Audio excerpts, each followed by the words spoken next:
Welcome, everyone. Being right at 6 o'clock, we're going to get started. Jolene, if you would please take roll call. Council members Erickson. Here. Larson. Here. Miller. Here. Valento. Here. Mayor Roberts. Here. And if you're able, please join us in the Pledge of Allegiance. Stand.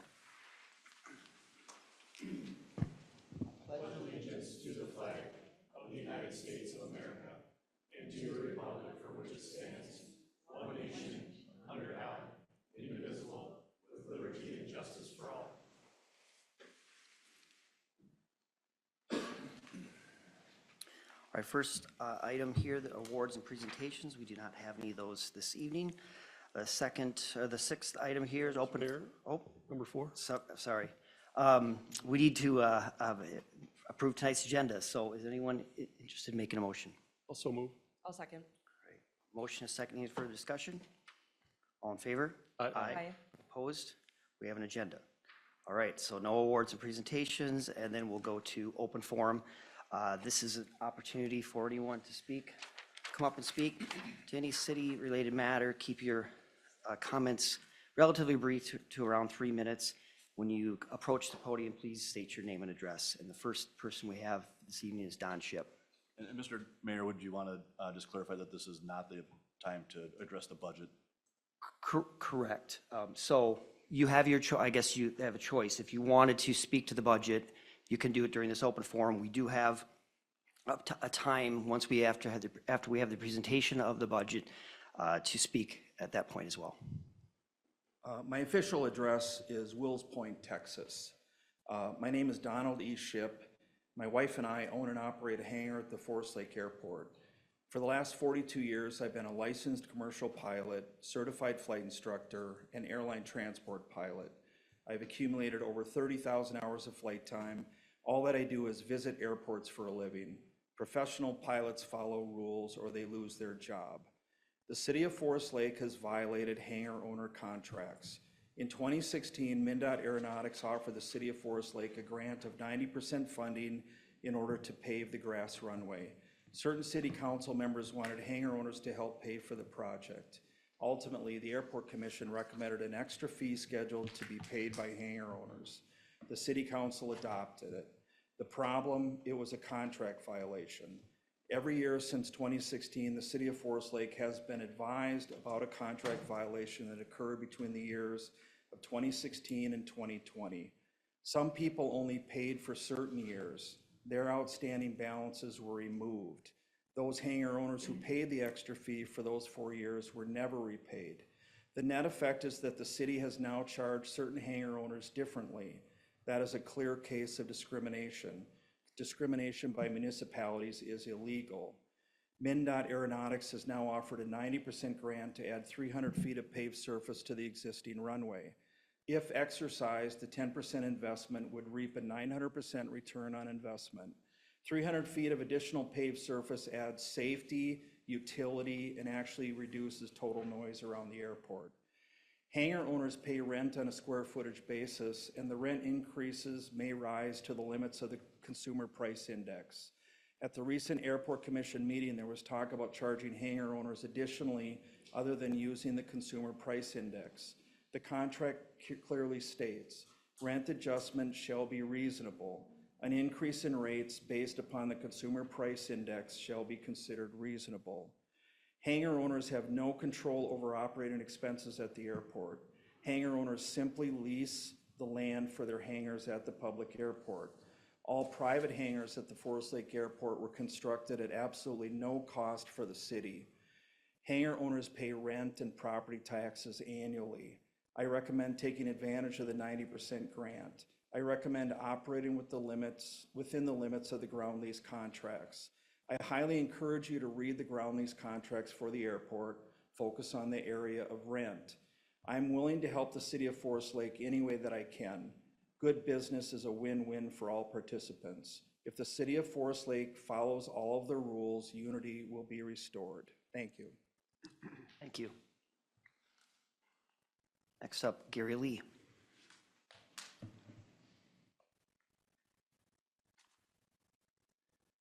I'm Gary Lee, and I'm officially live in a suburb of Forest Lake called Columbus. Anyway, thanks for your time tonight. And I represent Act on Alzheimer's Lakes area tonight, and we are an organization that started about 10 years ago, and our purpose is to educate the Forest Lake community and primarily the business community about the dementia and the effects that it would have on your customers and how to treat the customers. And we started with a business survey about 10 years ago. And that told us that there was a real lack of information and education, knowledge about dementia within the city and within the businesses. And so that's why we took that direction and began doing educational sessions. We did videos showing examples of how to treat them and that type of thing. And however, much of the education falls on deaf ears unless you have a personal experience with dementia. But what's happening in today's world is that there's a larger and larger number of dementia patients that don't want to just stay home. They want to go out in the community. And so the community needs to be educated about them. But I'm guessing that the majority of the people here either know a friend who had dementia, a family member that had dementia, or just a community member that had dementia and probably didn't know how to react to it. So with these things in mind, our organization has partnered with an organization called Family Means. And Jenny West is here. They are working actively to expand their services within Forest Lake. So I'll turn it over to her and let her explain those things. Thank you, Gary. My name is Jenny West. I'm the community educator at Family Means in our Caregiving and Aging department. Family Means is located in Stillwater. However, we serve all of Washington County. And for several years, we've been working on trying to bring services and exposure around dementia up into the Forest Lake area. About 2018, we started a memory cafe in Hugo. And this past February, we partnered with the YMCA and are offering a group respite for individuals who have been diagnosed with any kind of a dementia diagnosis. And they meet every Tuesday from noon to 4 at the Y. And we have one that's working, we have one developed in Stillwater, and now we're branching up into Forest Lake because we see that the drive even down to Stillwater is even long. And so we, Family Means, are working with Gary and the ACT on offering dementia-friendly at-work trainings to get that education around dementia out into the public and to start having those conversations. So we appreciate that opportunity to bring that education up here in Forest Lake.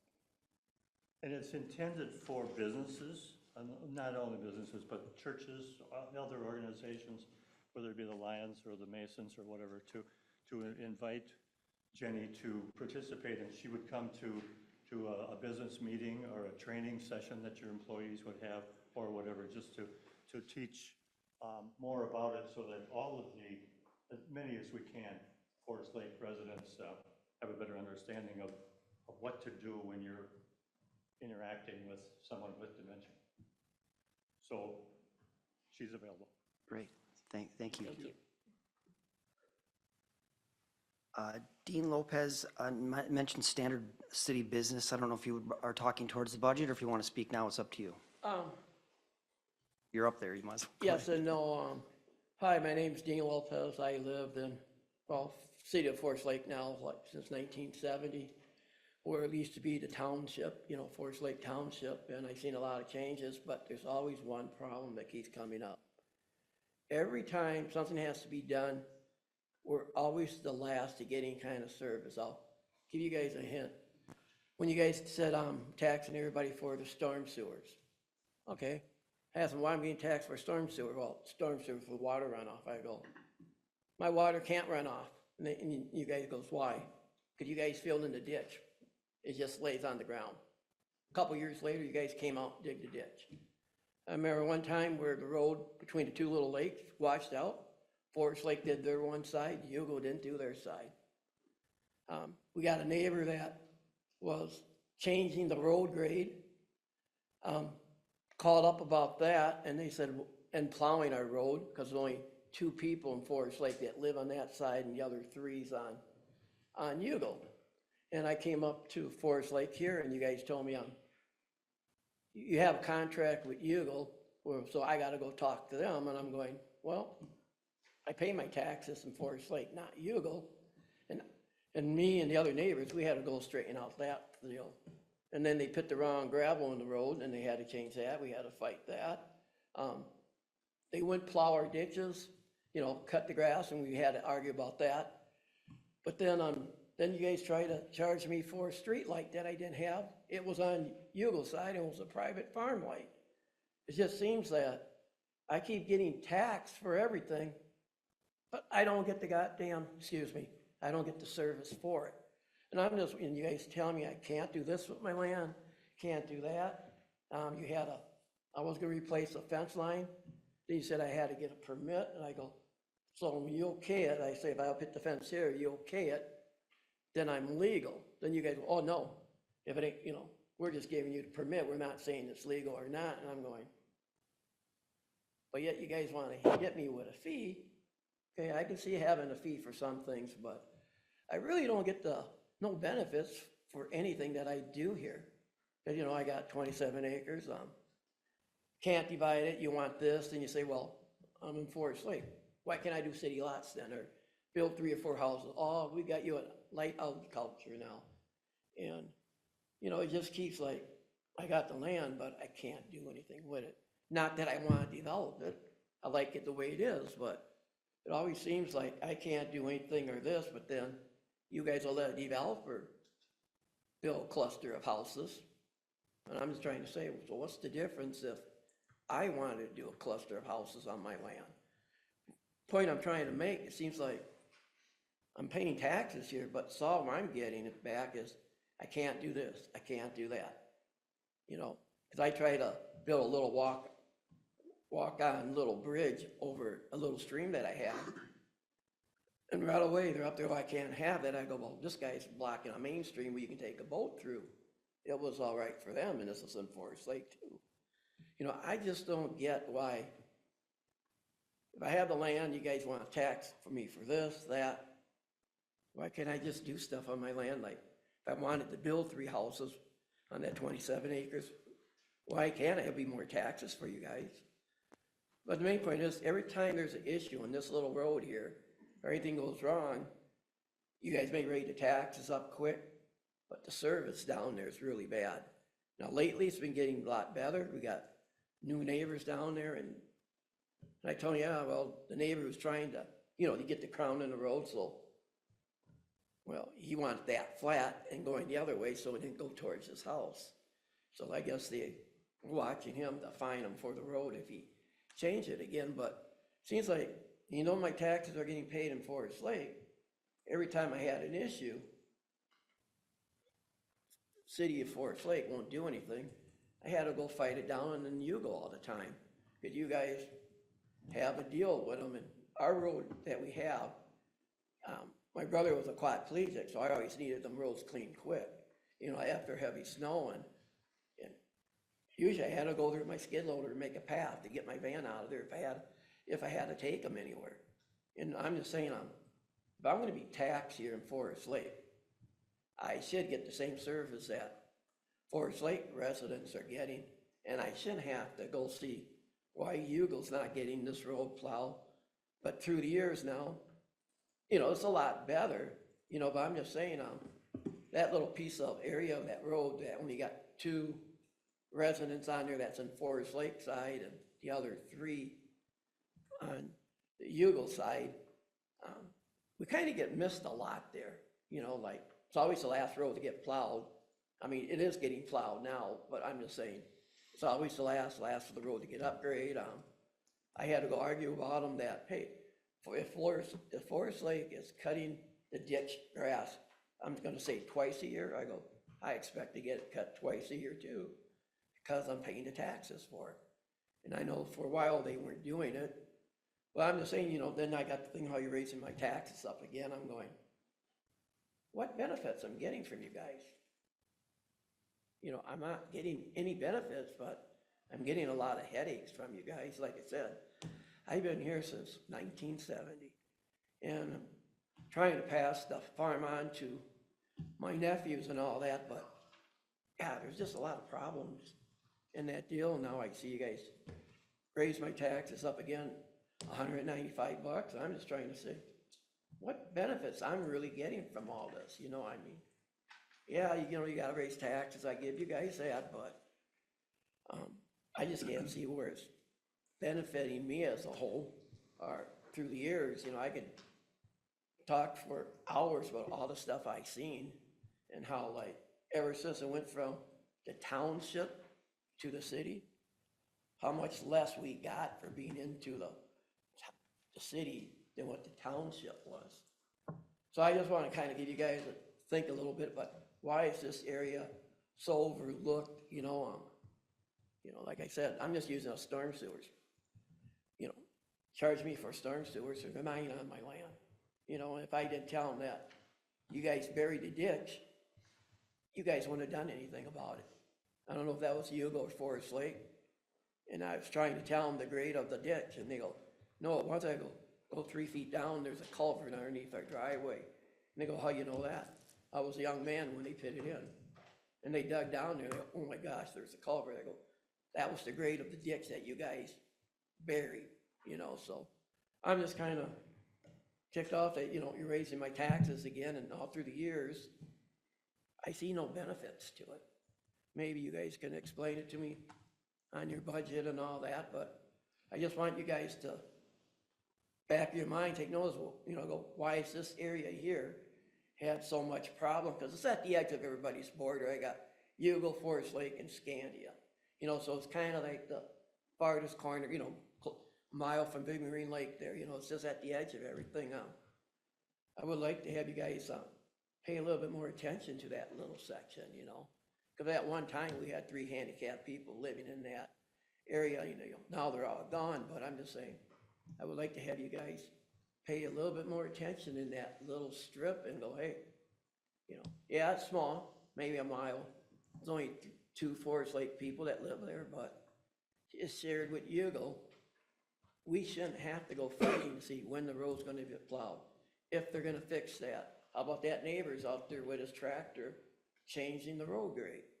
I shouldn't have to, like, go, well, take pictures of it. I'm going, why should I have to take pictures where you can come down and see what the guy's doing? So I just wanted to kind of bring that up to you guys, what, on this section, on that 170 where I'm on. Through the years, all this problem I've been having, not just me, but everybody else there, but, you know, and I'm just going, now you're raising my taxes up for the city, $195. I'm going, what for? Because I haven't seen no advantage from going from the township to the city. So I saw the taxes went up when it went for the city from the township. And to be honest, frankly honest with you, I get less service now being because it's the city of Forest Lake than it was the township, you know. And that's basically it, you know, because I'm just saying, I'm just getting tired of this area getting overlooked all the time. And maybe we can have it where the Forest Lake's responsible for that part of the road. I don't know, could you turn right off to the side of us all the time?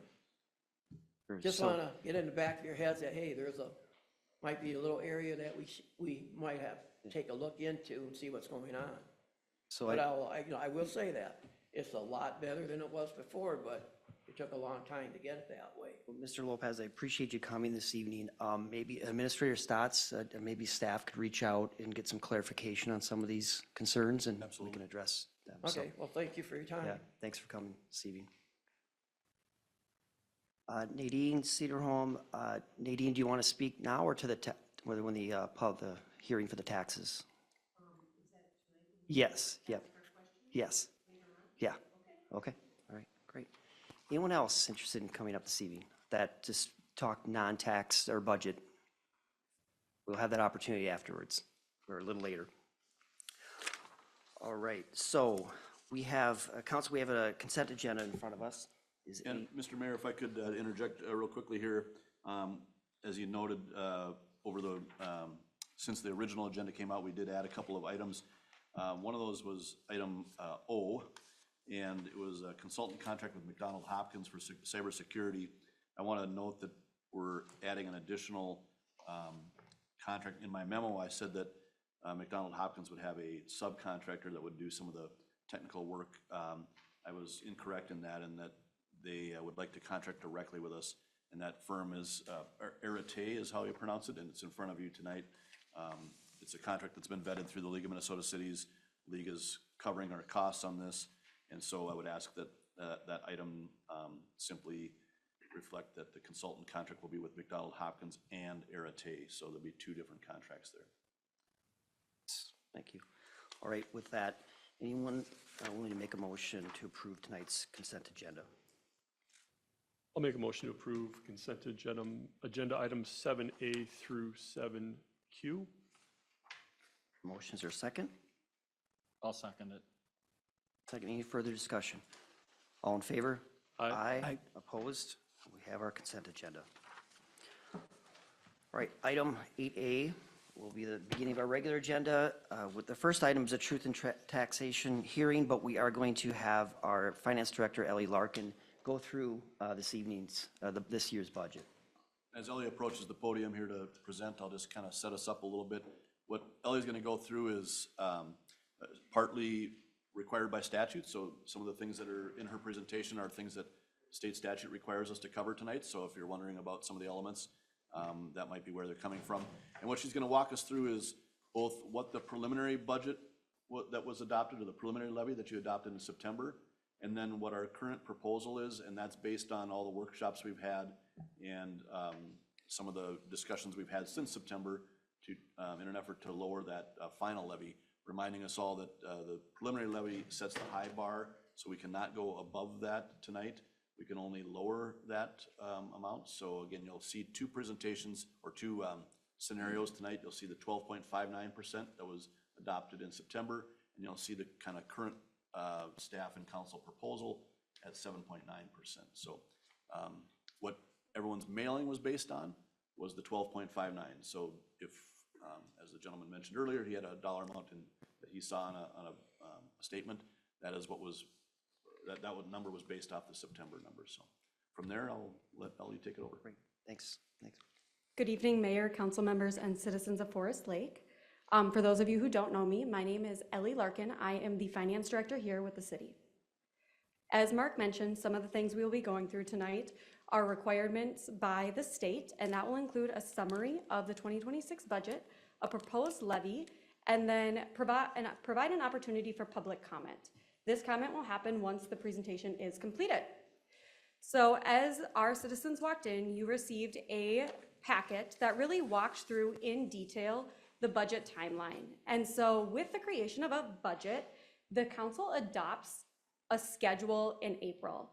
And so through that, there has been numerous meetings, numerous guidance provided from both council and residents about where they would like the direction of the budget to go to. We sought input through workshops and meetings, along with opening up a budget survey to the public. A bulk of those survey responses talked a lot about how public safety is a top priority for our community, and you will see that reflected as we walk through this budget. So when we talk about a levy, it's important to break down that property levy is the tax dollars the city collects to provide the essential functions that serve each one of our residents. This includes standard items such as safety, streets, parks, and public safety. Then that levy is divided amongst properties. Each property pays the share based on the taxable value and the rate of their class. This then is broken down additionally through residents, through community development, through other dwellings. So apartment complexes have a different rate than a standard city home, and that's what goes into the breakdown of what your levy looks like. And as you'll see with most cities, as your population increases, your levy will also then increase with it because the amount of service you need to provide also then does increase. And so as Mark mentioned, that preliminary levy that came out on your tax statement was addressed at 12.59%. This reflects an average home value increase of $175.26 or a monthly increase of $1,460. It is important to note that since those property statements have went out, we've had numerous meetings and conversations, as mentioned previously, And now we are going to walk through what is called the proposed levy. Just on that previous slide, Ellie, if you, just to be clear, that bullet there that says yearly home average value increase, that's the increase in taxes on the average value home. So that's not the increase of the value of the home, that's the value, or that's the increase in taxes on that home, just to be clear about that. And then when we look at it as our proposed levy at 7.9%, the average home value increase for the portion of property taxes you would pay would be $102.84, or a monthly increase of $8.57. And so as we looked at those two slides, you saw that those charts had a couple different items of what was included and what wasn't included. And to start the levy, we started at that 12.59%, and this included a deputy fire chief, a patrol sergeant, 2 additional patrol officers, a police admin assistant, and a public works position, along with standard increases to election, inflation, and to support our North Shore Trail bond. The city sees inflation a lot like all of our residents do, so that inflation comes with utilities and just the standard cost of doing business. The things that really then start to play in what offsets the levy would be that general fund contribution. And so when we look at that bottom part of this chart, what is labeled as the offset to general fund contributions, these would be the additional revenue associated with, as the top part of the chart reflects expenses. And so then as you walk across the chart, you'll see the next option that we presented and received feedback on was a levy set at 12.25%. And through conversation, the biggest change here is the removal of the patrol sergeant. This is not removing a sergeant that is currently in place, however, just not adding an additional one. This also includes keeping the deputy fire chief, our patrol officers, a police admin assistant, along with the public works position, our standard expenses, and then this also reflects an increase to franchise fees to offset the cost of the general levy. And then as we continue to work our way through our chart, you will see that those check marks turn into half circles with an asterisk, for lack of a better description. That reflects staff, those new positions starting February 1st versus starting 1/1. And this then allows us to not have to pay the cost of the staff for the entire year, allowing us to have additional cost savings. And then as we continue to work through the chart, you will see the bottom 2 line items are labeled as rollback capital equipment fund and use of the 2025 surplus to offset the levy. With both of these options included, we are able to bring the levy down to 7.9%, with the surplus of the 2025 budget offsetting the cost of the 2026 budget. So where does that tax levy go? And so when we break it down, we see that 36% of your tax levy goes. This includes police, fire, and building inspections. Forest Lake Fire Department receives 500 calls a year. Our police department takes roughly 20,000 calls a year, and buildings conduct approximately 3,500 reviews a year. When we look at what administration makes up, that includes managing all communications through the city, maintaining public records, supporting the city's human resources, IT support, liaisons between the staff, the council, and the citizens, along with maintaining and managing the city's budgets, supporting the Forest Lake Airport, and management of the senior center. And then when we look at that 7% for public works and 6% for parks, they maintain 130 miles of roads and sidewalks. That includes snow plowing, sweeping, and pothole patching, maintain 23 parks, 13 ball fields, 11 miles of trails, 3 ice rinks, and maintain all of the city buildings. They also support the city in Arts in the Park, 4th of July, Hometown Holiday, and coordinate many other activities and events. Economic development works to improve economic livelihood for all, provide long-range planning, development vision, and policy guidance, and they develop, administer, and enforce city code throughout the city. And then the 17% goes to support Forest Lake's outstanding debt and bond that have already been issued, along with capital expenses to support park dedication, capital improvement, capital equipment, and our building maintenance fund, along with 1% going to EDA. So what does that all actually add up to? So this is a final overview of what the proposed property levy would look like. You can see, as we previously walked through, a bulk of those expenses, so our public safety dollars, our administration dollars, all go to support our general fund. You can see that is the largest budget driver the city has, along with support for park dedication, capital improvement, capital equipment, an EDA fund, and a building maintenance fund, along with our debt service. That brings our total levy that we would seek approval for to $17.7 million, with the adjustment of fiscal disparity bringing the levy impact to $16.13 million. So the major changes that we are seeing within our 2026 budget as compared to our 2025 budget is we are looking at increased revenues for franchise fees, police state aid, standard city fees and permits, and the general property tax. And for expenses, we are seeing increases across fire, police, and park maintenance. These increases go to support staff. And so, as Mark mentioned earlier, when we talked about what that impact has on a standard home or a standard individual in Forest Lake, that top value of this chart reflects the current cost of a standard home, so that $390K. And so when we work our way through a chart, the original levy, as previously discussed, at that 12.59% showed a yearly increase to property taxes of $175.26. But through meetings, discussion, and public comment, staff is proposing a levy increase of 7.9%, or an annual increase of $102.88, or a monthly increase of $8.87. With that being said, property tax refund programs are available to all residents of the state of Minnesota.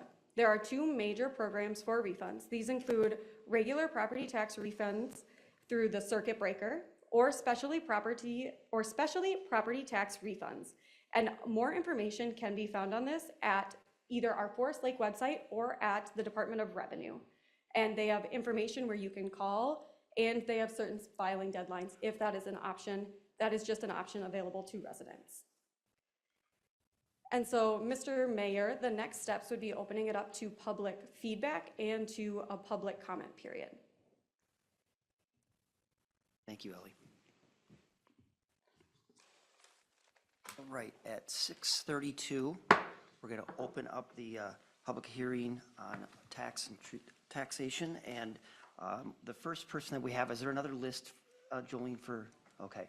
If you did come in after we'd already had this sheet up, you're more than welcome to come up. The first one on the original list was Nadine Cedarum.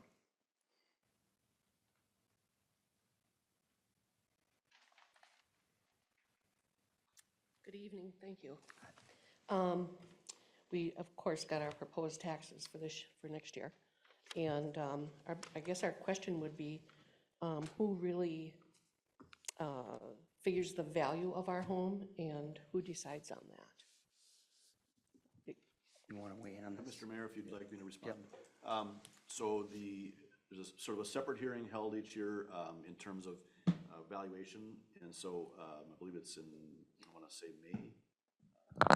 We hold our local Board of Appeal and Equalization meetings in April of each year. Sure.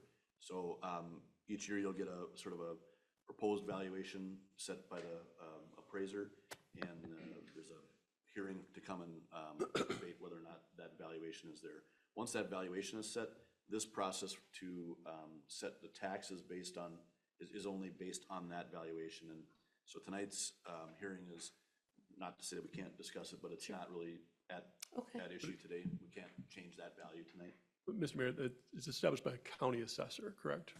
Yes, the county is, but the county is acting on our behalf. So some cities do have a private assessor, but it's all a standard practice across the board. And then the county still oversees that even when you have a private assessor. I believe we do use the county for that service, so, yeah.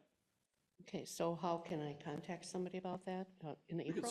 City staff, Mr. Mayor, could certainly get residents in touch with the right folks there. Okay. Yeah.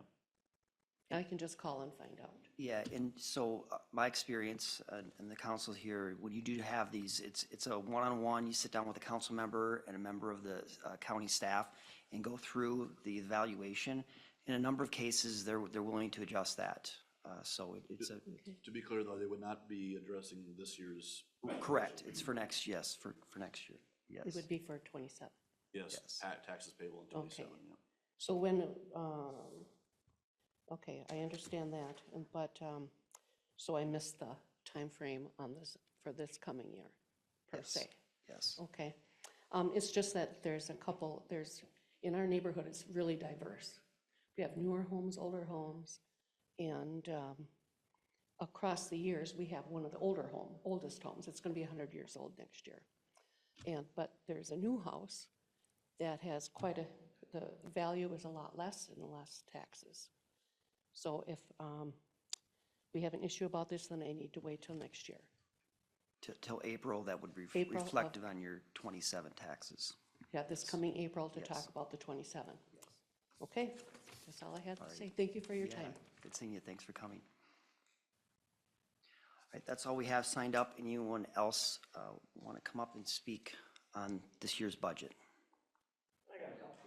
Sure, and if you would, again, just state your name and address for the record. My name is Dean Lopez, once again, I live at 166, 180th Street North, Forest Lake. And talking about the budget, I just got a couple things I want to know.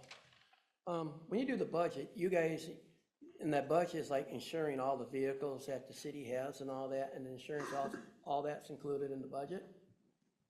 Okay, so it sounds like you're nodding, so that is. And then I'm just throwing this hypothetically out to you. So, like, how many people that we got from the city that use the city vehicles, take them home, like police cars and all that? Is there a number, like how many people are taking their vehicles home where we're paying for them, but yet they're driving them home from and to work? Is there any kind of number on that? Yeah, to my knowledge, our police chiefs and our public works director, I think that's about it. And Yeah, there is a stipend in my contract for a vehicle allowance. You don't necessarily pay for my vehicle, but I do have a vehicle allowance in my contract. I'm not aware of any other. Okay, I just wanted to find out, that, but I got one other question to ask you guys.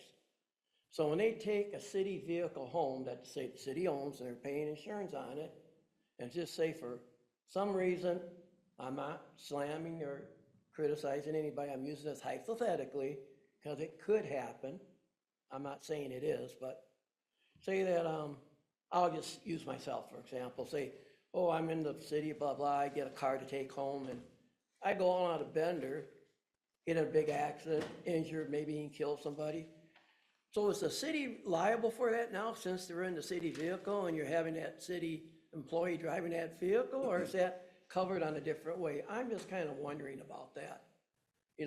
What's the answer to that? I'll let our attorney, Johnson, answer that. Thank you, Your Honor, Counsel. In a situation where an employee is not engaged in their job, right, so they are not actively operating as a police officer or firefighter or whomever, and they are in a police, in this example, in a police vehicle, and in your example, they are doing something where they cause an accident, that is not a liability of the city's. That would be a personal liability for that individual. But don't we have the vehicle insurance, not the driver?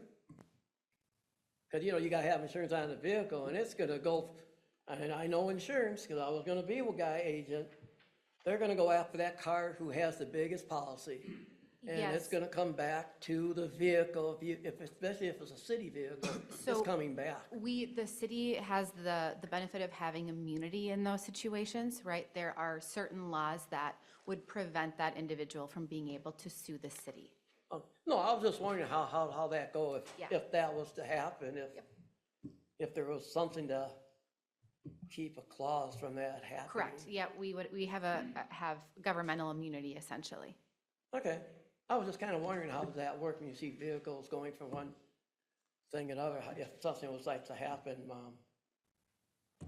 who's stuck for it? And to be clear, I mean, these are individuals that are really on call almost 24/7, so they have to, show up for major events, police, fire, our public works, if something goes wrong there, storm, so that they have to be, they're really on call almost 24/7, so that's why those vehicles are allowed to them, so they can get back up here and have the equipment Oh, they no, I need. was just kind of curious on what happens if something like that happened, because, I think in Wisconsin, they had a thing where deputy or chief of police or there was drinking and all that and had some kind of accident.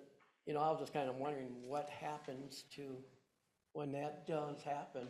And And just maybe, to make sure, I didn't say nobody here or Right. anything, you know, I was just kind of curious if the city would be liable for anything like that. yeah, and I think, Mr. Lopez, when staff reaches out, if you have any of those specific individual questions on certain situations, they'd be able to help you out on those. No, but she answered my question. I was just kind of wondering about that. How does that go? But, well, once again, thank you for your time. Yeah, thank you.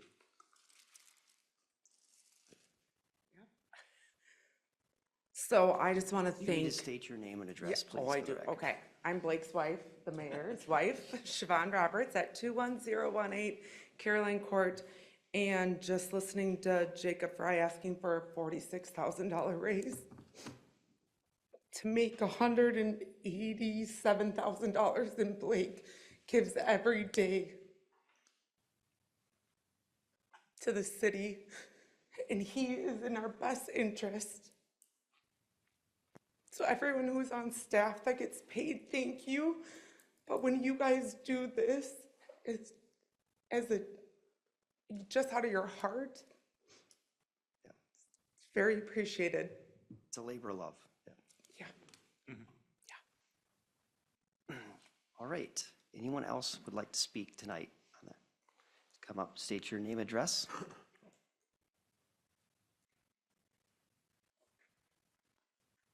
My name is John Waller. I'm the Washington County Rice Creek Watershed District Manager. And annually, I come up here to visit you and talk about taxes. And so this year, Rice Creek will not be raising any of the taxes. Will be flat. Basically, we're going to spend $9 million, tax for $6 million, and we'll have $14 million at the 31st of this month. That magic trick is performed because we can dip into another tax called the grants and clean water funds. And so a good deal of our monies we put into in the plan, our water management plan project. We tax for that project, and we also apply for a grant for it if it qualifies. And we receive the grant money, we kind of have a surplus. An example of this would be the funds that we granted to the city of Forest Lake for the west side of Clear Lake. And that took many, many years. And of course, that money had been taxed some years ago, sat in the bank, and we collect a little interest. But this year we'll have no increase in our taxes. Last year, I think if you took a look at your, Washington County has it itemized. Not all the counties do. Ramsey, for example, doesn't. And you'd see there might have been a slight decrease of a couple of dollars. So that's pretty much where we're at. Is there anything that you folks want me to take back to the watershed managers? I'd be glad to be your messenger. And also on Wednesday at 10 o'clock over in New Brighton in the community center will be our semi-annual meeting with our partners, the cities and the counties. So your staff usually comes. Mark has come for many, many years and always is, he's not shy. That's good. Well, thank you, Mr. Wallner, for your service on the watershed. And, you know, I appreciate the no increase. Maybe you could suggest that or give some advice to the other watershed in this city, because that is extremely, I think they were proposing at 23%, so increase. Well, let me check here. We did have down at the county every year, Mr. Mayor, you know, the watershed districts are invited to come down and go to a workshop with the county board. And Rice Creek was asked how we performed this magic trick of spending $9 million with only three, taxing for 6, and we don't borrow any money, by the way, at all. So we had to explain that. But alas, it was not. There was another watershed district who had to explain the same situation, but alas, it was not the one from Forest Lake. So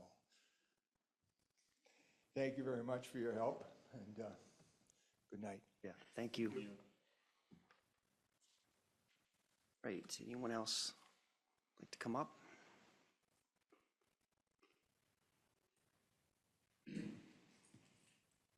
Hello, my name is Jamie Deichman. I live at 56 7th Street Northwest. I have a few questions and maybe a few bones to pick. I'll start with the questions.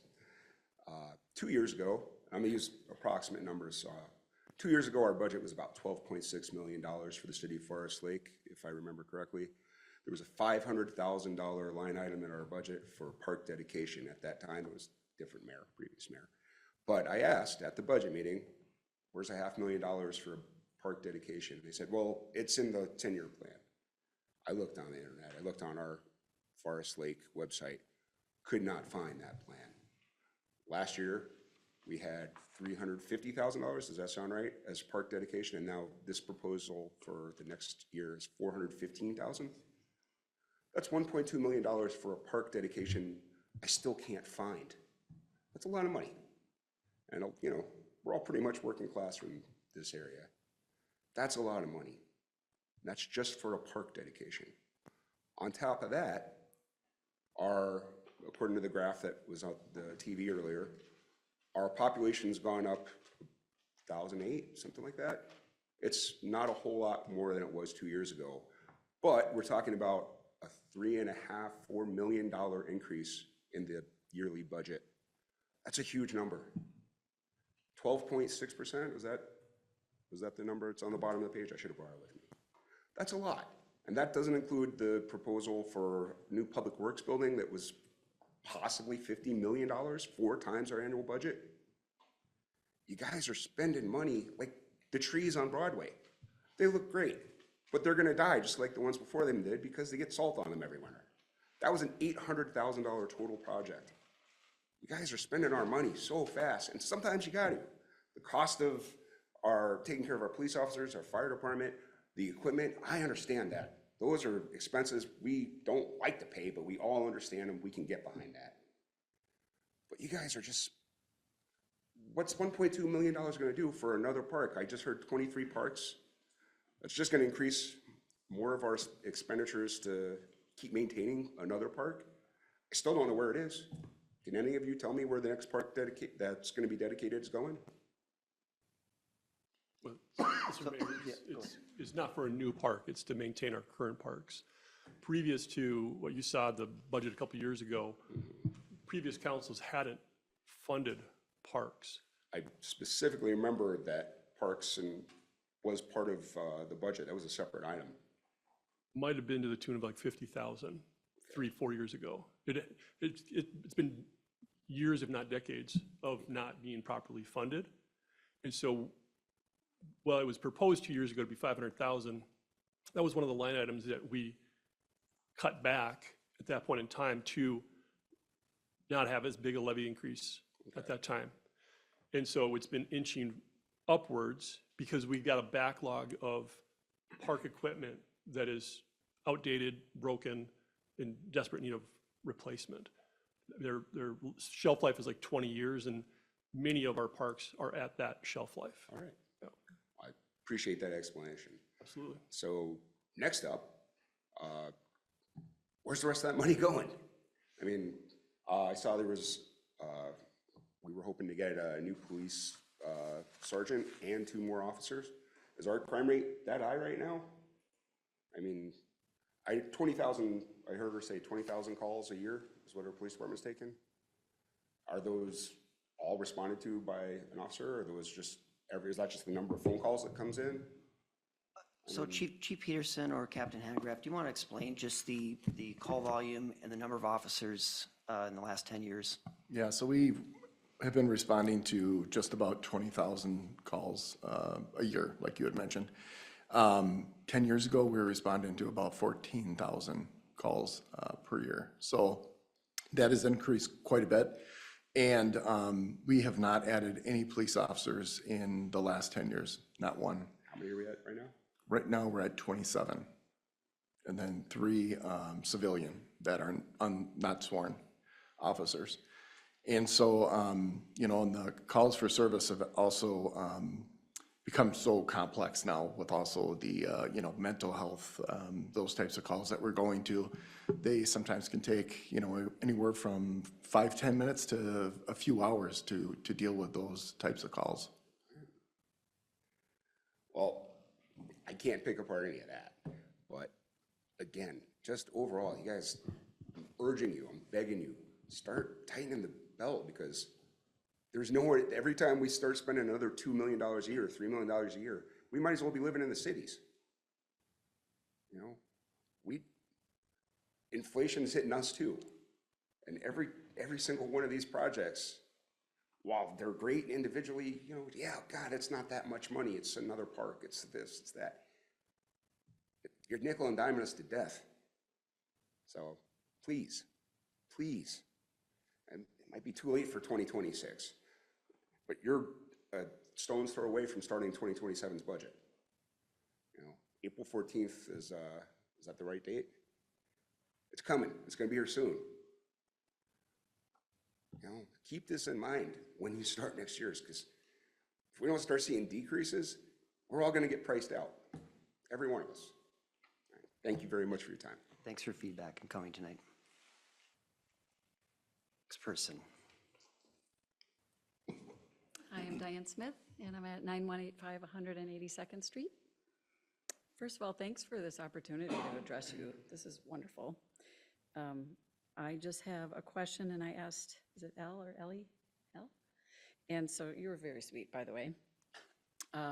Just to have a line item when I'm looking at, and she helped direct me how to get to the budget and just look at the numbers and all of that.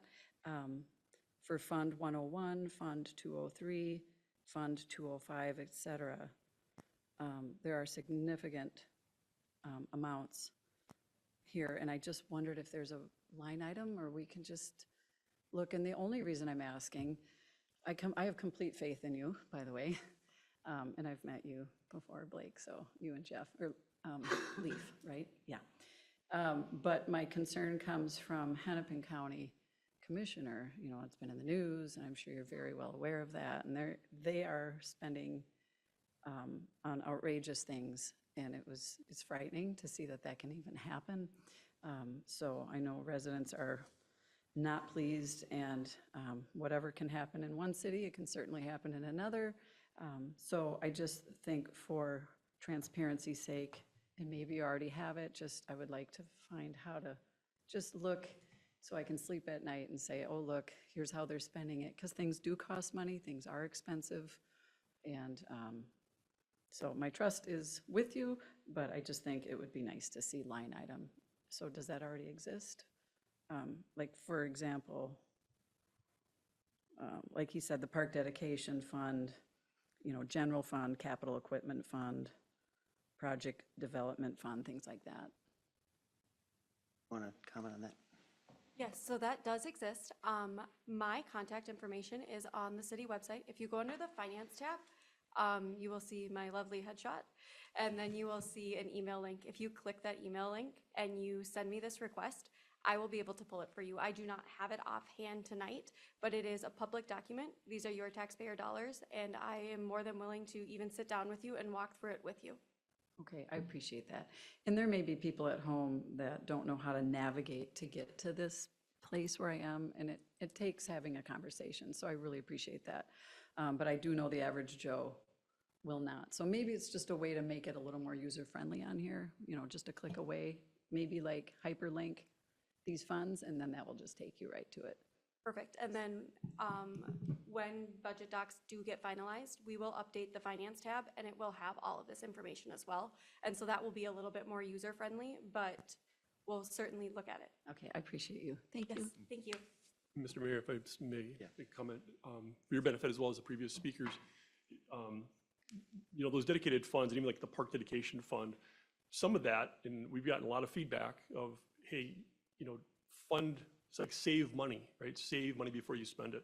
And so that's what some of these expenditures are for, is even though we're not having the outlay today, we're building up necessary funds to afford some of these upcoming expenses. And that's what our 10-year plan is all about, is kind of sequencing out when are we going to maybe change out some park equipment or new equipment and utilities or whatever. And so make sure, as you're looking at that, to also look at that 10-year plan, so you can see what's been recommended by staff for council to consider of what do we need to replace when in the upcoming years. And that's what some of these dollars are being collected for, is to be able to afford those things in the future. So we're not taking on more debt or having spikes in tax levies. Good point. Thanks for pointing that out. All right. Anyone else would like to speak this evening?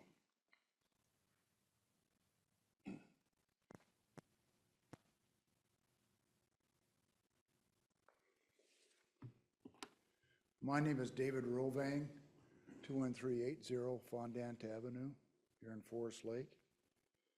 I'd just like to address the increase.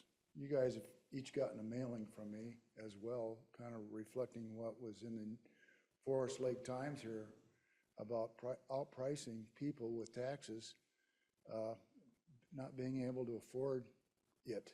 And it's kind of this area wide. It was, I think it was Hannah, I think is the one that wrote that. And, the only reason why my tax proposed is only at 6.4% is because the other taxes increases, Washington County and ISD there virtually hardly any increase at all, where your portion of it, proportion would be about 13.5% this coming year. That's opposed to last year, the increase was about 25% on my property. And I know you all have said, well, we take in consideration what your estimated values were. Well, if your estimated values increase, then I expect that I will pay more, but I don't know that I would expect to pay that much more that I'm seeing. And maybe I don't understand what, Ellie, is that your name? We're talking about a close to 8% increase on your portion of it, the city's portion. I don't know pretty much anybody in this city. I think the average person is not getting an 8% increase in their wages and their salaries. And I personally am on a fixed income, which means Social Security, and we're talking about a 3% increase. And so you're almost at the, almost 3% higher. I'm sorry, 3 times higher than what I am getting proposed for next year Social Security increase. And to kind of reflect on something that was said last year by Congressman or Councilman Erickson, to say that I can go and get a state refund is pretty disingenuous, quite honestly. We all have to live within our means, and sometimes saying, something like that really doesn't reflect what the average person sees when he sees almost, a 3-time, what we're going to get an increase. And I know that you guys are doing your best to keep everything down. I just don't understand how, with the increase, you said that the increase in the amount of people, maybe that hasn't been just recent. I don't know that. I don't know what the population has increased. And you're saying, okay, we need more money to fund all these increases that we're getting in population.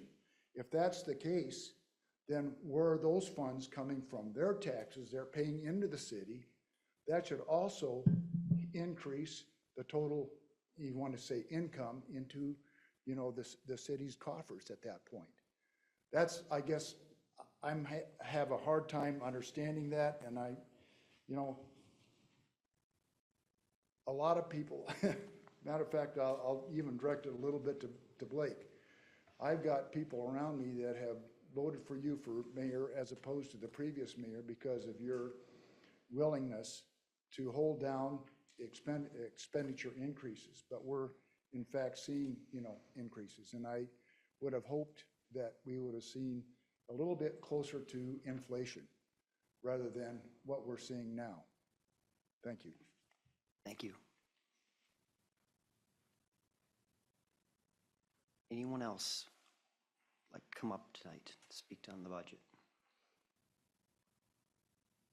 Right? One last time, anyone else like to come speak on the 2026 budget? No one else coming forward. I will close the public hearing at 7 o'clock and we'll bring it back to council. All right, council, we have a resolution in front of us for the 2026 tax levy. Any comments or anyone want to share some thoughts? I appreciate, Ellie, the time that you put into this and explaining everything to everyone, and Mark as well, and all the department heads, really. Mr. Mayor? Mr. Mayor, council members, I guess I would like to add just a few comments.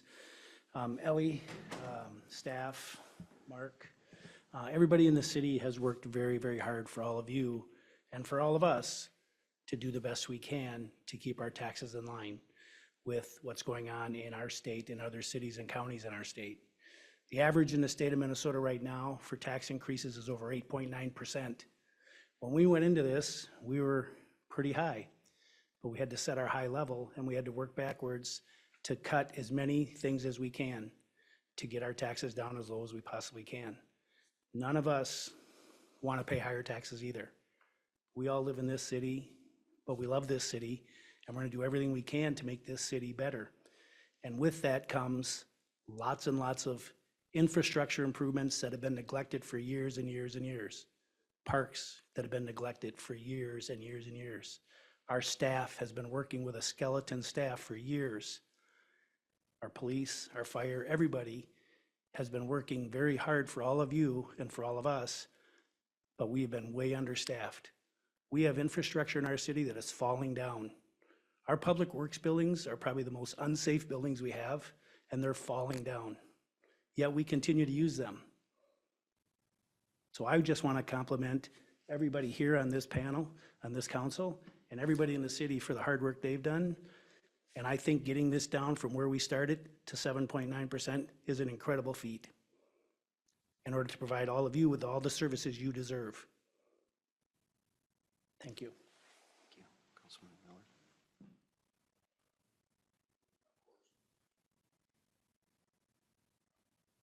Miller. I'll just add a few things here.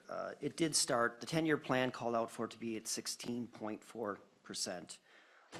We set that high mark levy at 12.59%. We continue to push back on things, cutting things, to get it down to 9.25, and then to ultimately where we're at today at 7.9. Councilmember Miller made a lot of good comments, and I agree with him. There is infrastructure in this city. So there's some pipe that we have to replace here in the next year or two that we're already putting money towards. That's 100 years old. Forest Lake is a very conservative community, and we want to keep it that way, but we also need to start spending some money on things that we should have done a number of years ago. North Shore, we finally did $4.5 million. That road probably should have been done 7 years ago, and it probably would have been a third of that cost or 2/3 of that cost.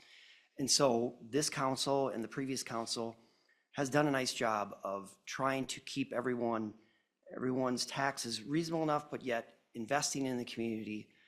It's, in business or anything else, you have to spend money to make money. When I say make money on the city side of things, it's bringing more people to the community, more businesses.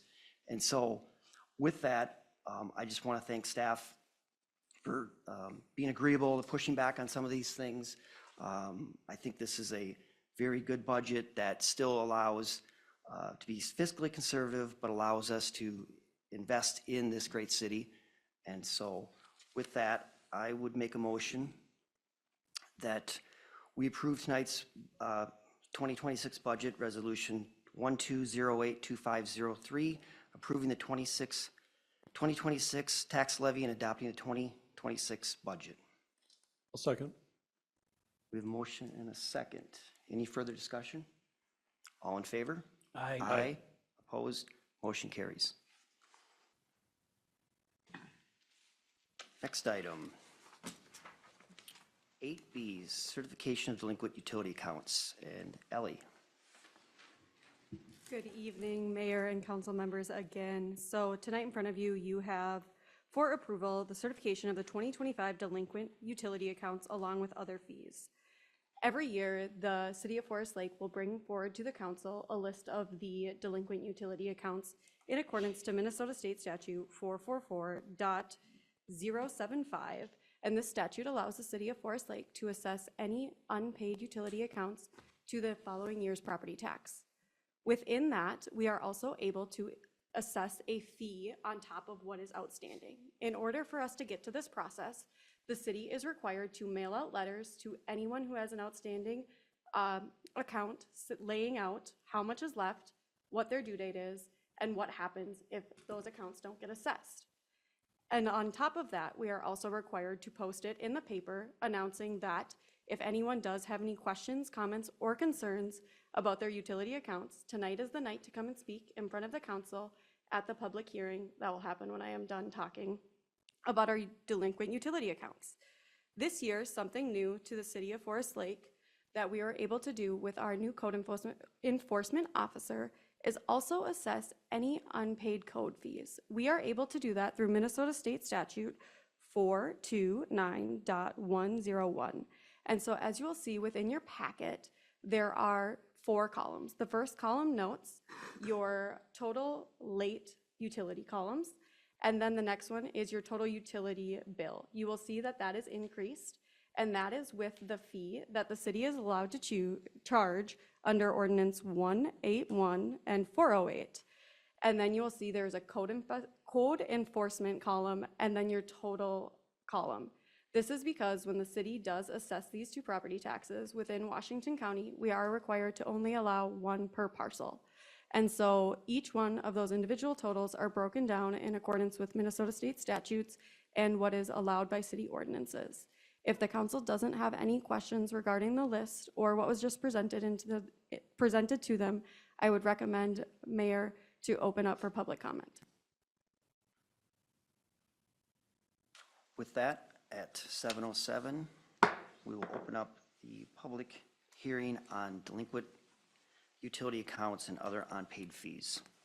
Is there anyone here this evening wanting to come up to speak to this? I'll ask again, is anyone interested in coming to speak to this issue? 7:06 or 7:08, we'll close the public hearing and bring it back to council. Questions, thoughts, concerns? So I just, first couple years on this, on council, I was amazed about this number. It's $300-some thousand.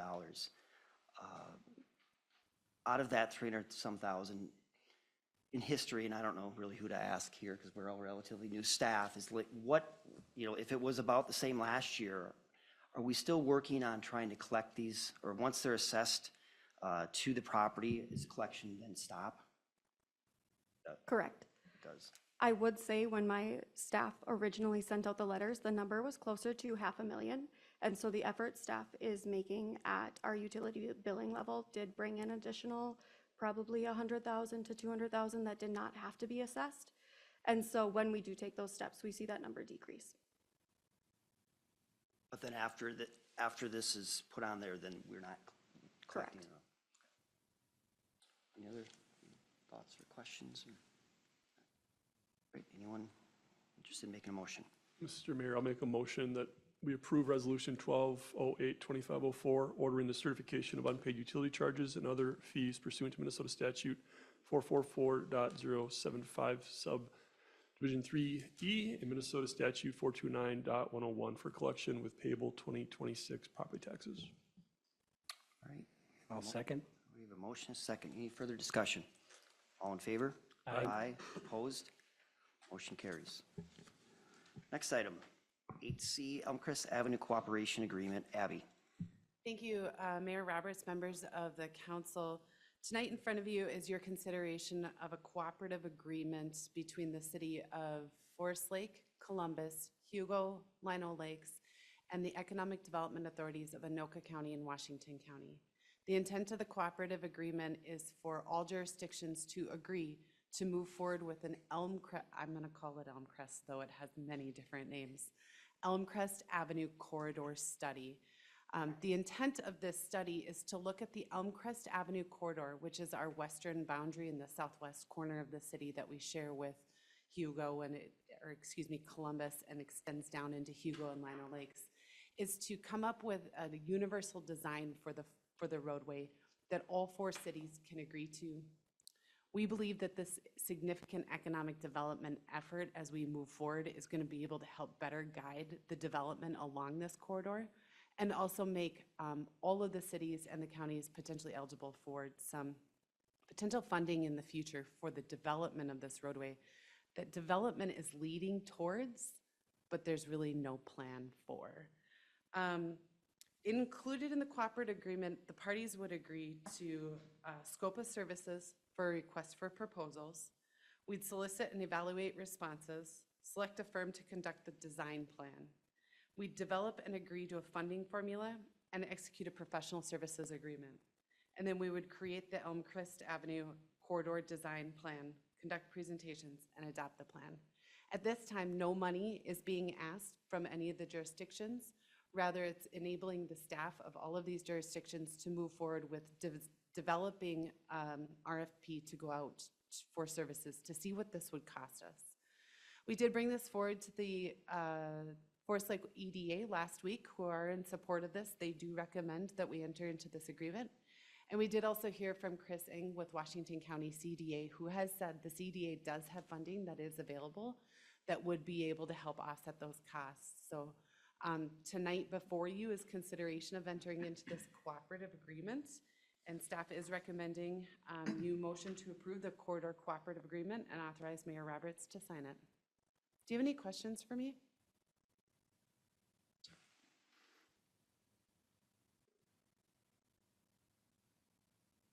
I don't have any questions. I just have a comment.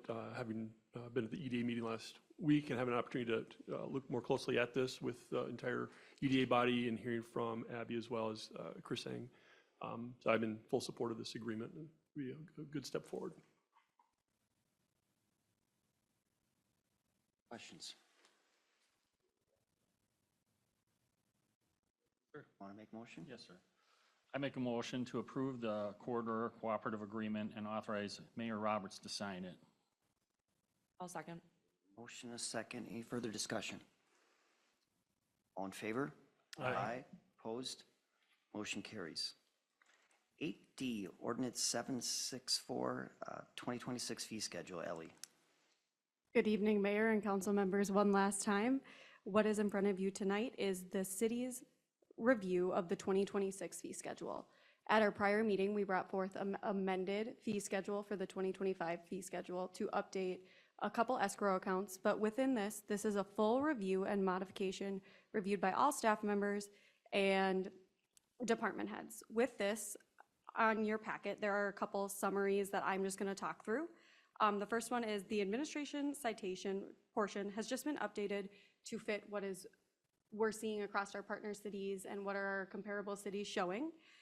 Building inspections was reviewed and updated in the similar parameter with our new building inspector, Jason.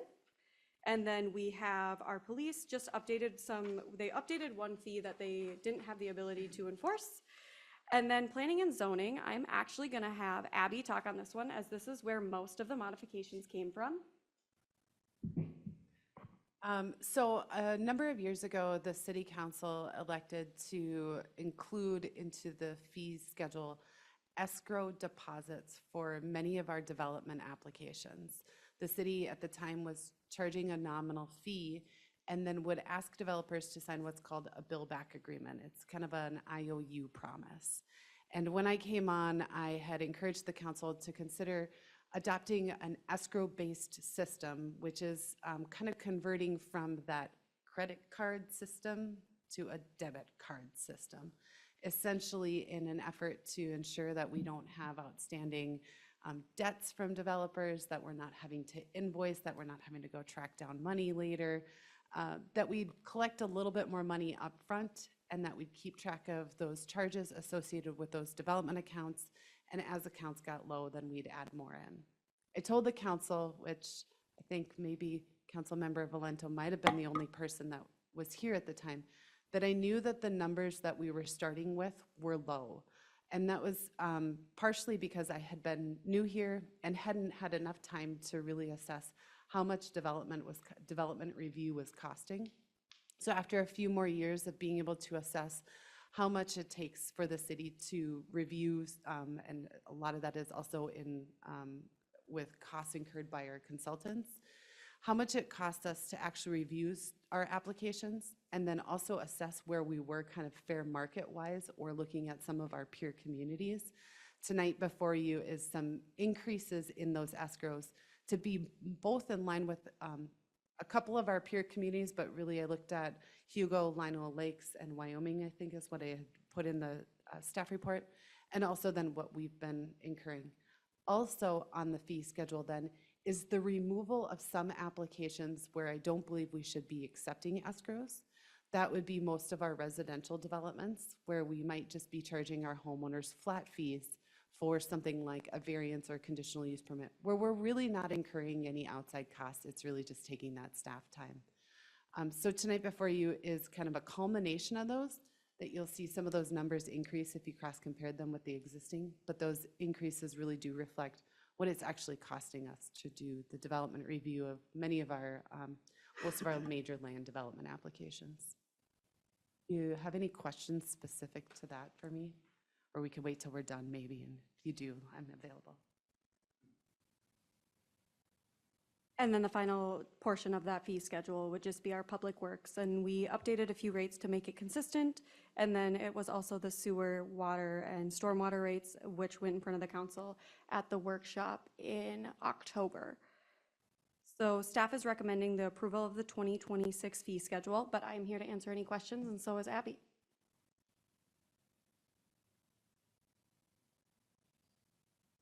Council, thoughts? I mean, we've workshopped a lot of this, so, I mean, not a lot of new information here, so I appreciate you bringing this forward. That anyone make a motion? Make a motion to approve the 2026 fee schedule, ordinance number 764, an ordinance repealing and replacing City Code Chapter 35, fees and service charges. Second? Motion is second. Any further discussion? All in favor? Aye. Aye. Opposed? Motion carries. Next item, 8E, December workshop status. Jolene. Thank you, Mr. Mayor, members of the council. We are winding down in the calendar year here, and tonight is technically our last meeting of 2025 for the city council. In order to wrap up a few loose ends, I'm proposing that the city council consider converting next week's workshop to a regular meeting so that the city council can conduct some business to wrap up those few lingering items. This wouldn't require a whole lot of work. We would certainly post notice of the meeting if council were to choose to convert this. If we want to keep it as a workshop, that's certainly under council's discretion, but I would just note that our next meeting of this council won't be for another month until January 12th. Questions? Do you anticipate other workshop items? There could potentially be some workshop items. Yeah, I mean, certainly if we're gonna have convert it to a meeting, we'd have discussion items, just like we have on our normal agenda. Wouldn't be in a workshop setting, we'd be in the, I guess we could do both, actually, if you wanted to have a separate work session, but I would suggest we just simply have discussion items on the regular agenda. You're looking for a motion to make that change, or is this? I would, if council's open to it, I'd request a motion to convert that meeting from a workshop to a meeting. That motion. I'll make a motion to convert the December 15th, 2025 council workshop to a city council meeting. Second. Motion is second. Any further discussion? All in favor? Aye. Aye. Opposed? Motion carries. Next item, 8F, Let's Go Fishing funding requests. Dave Adams. Yeah, Mayor and Council, I'm kind of doing this on behalf of Kyle Young. I hope he took the time to read his really long memo here. He was very thorough in his background of this. I'll kind of give you the shorthand version. Let's Go Fishing and Kyle met in about April and started talking about creating a chapter here on Forest Lake. It was brought to, I believe, the Parks Commission in June. The commission was all on board with making this partnership. So Kyle and Let's Go Fishing have been working since June, creating this chapter. They have a board now. They've been out raising money to try to get a 2026 season. They've raised about $28,000, enough to buy a boat. They bought one from another chapter, I think up in Rush City, so they're gonna buy a used boat.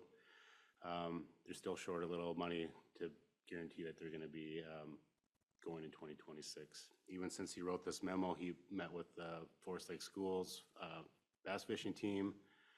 There's going to be a great partnership there with volunteers, and all the kids are going to be volunteer hours are going to be used for helping run these boats. They got some captains that are going to volunteer hours. So I think where we're at right now is we just need to get this off the ground, and once it's off the ground, continual donations, and people are going to want to be part of this. It's one of those, until you see it and the word gets out that people are taking these trips, it's at that last step.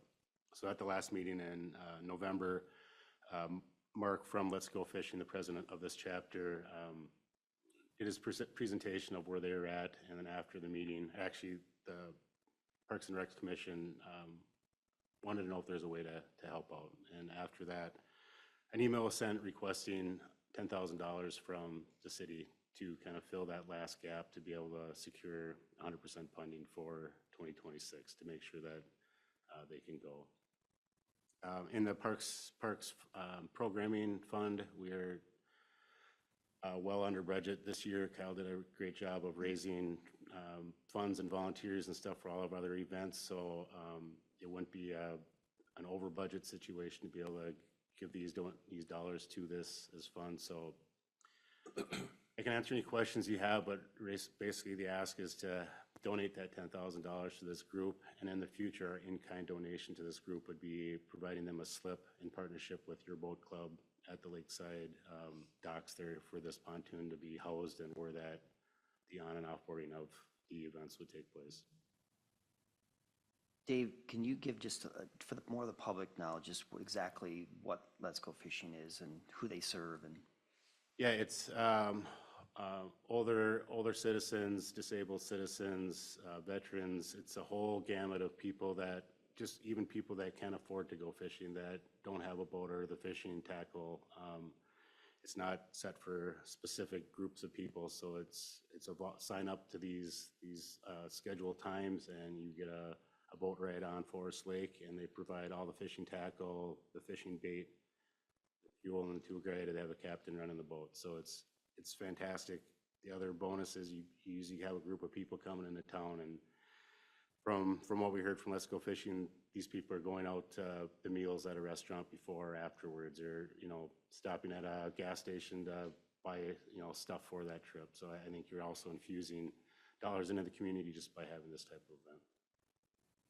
And do you know, or anyone else, is it common that cities participate in funding for this organization and other communities? I think that in-kind donation, typically it's giving them a spot to have, that was one of their initial asks, was if we could find them a spot on the lake to be able to have this. They were starting to talk to residents to see if they could use their own private dock to be able to run this event. So it is helpful that we have, a marina right there that has a fuel tank and, 24-hour day staffed, places where it's, accessed off to where, security accessed off, so it's protected. I don't know if the initial ask is that common, but I think it's a really good opportunity to get this club going. And like I said, I don't really see an issue with this thing taking right off. Once people see it and hear about it, it's going to be a long-standing partnership in the city. And just one last question. Would that slip be a loss to the city, or it would be one less space that your boat club would use? You mentioned a partnership, but. Yeah, we're working on that. It's either going to be a tie-off, so one of the slips that they don't currently rent would be on the outside. It wouldn't be actually the protected slip inside, or it'd be along the fuel docks there, just tied off there. So it wouldn't take your boat club spot.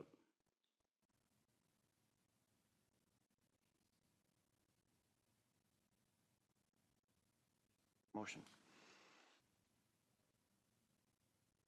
I'd like to make a motion to approve a donation of $10,000 to Let's Go Fishing Chapter of Forest Lake. Just on a side note, I met with Keith also as a member of the Forest Lake American Legion. He's going to come and speak before us, and I think it's just the slight information that he gave me at our Friday night Christmas event at the park. It's an awesome deal for the vets and also some of the other people in the community. So as far as the Forest Lake Legion goes, I know that we were probably going to be posting a donation to this event as well on behalf of our veterans. Thank you. We have motions or a second? I'll second. Any further discussion? All in favor? Aye. Opposed? Motion carries. 8G, Southwest Forest Lake Infrastructure Phasing Study. Headwaters Parkway Extension, Abby. Thank you, Mayor Roberts, members of the council.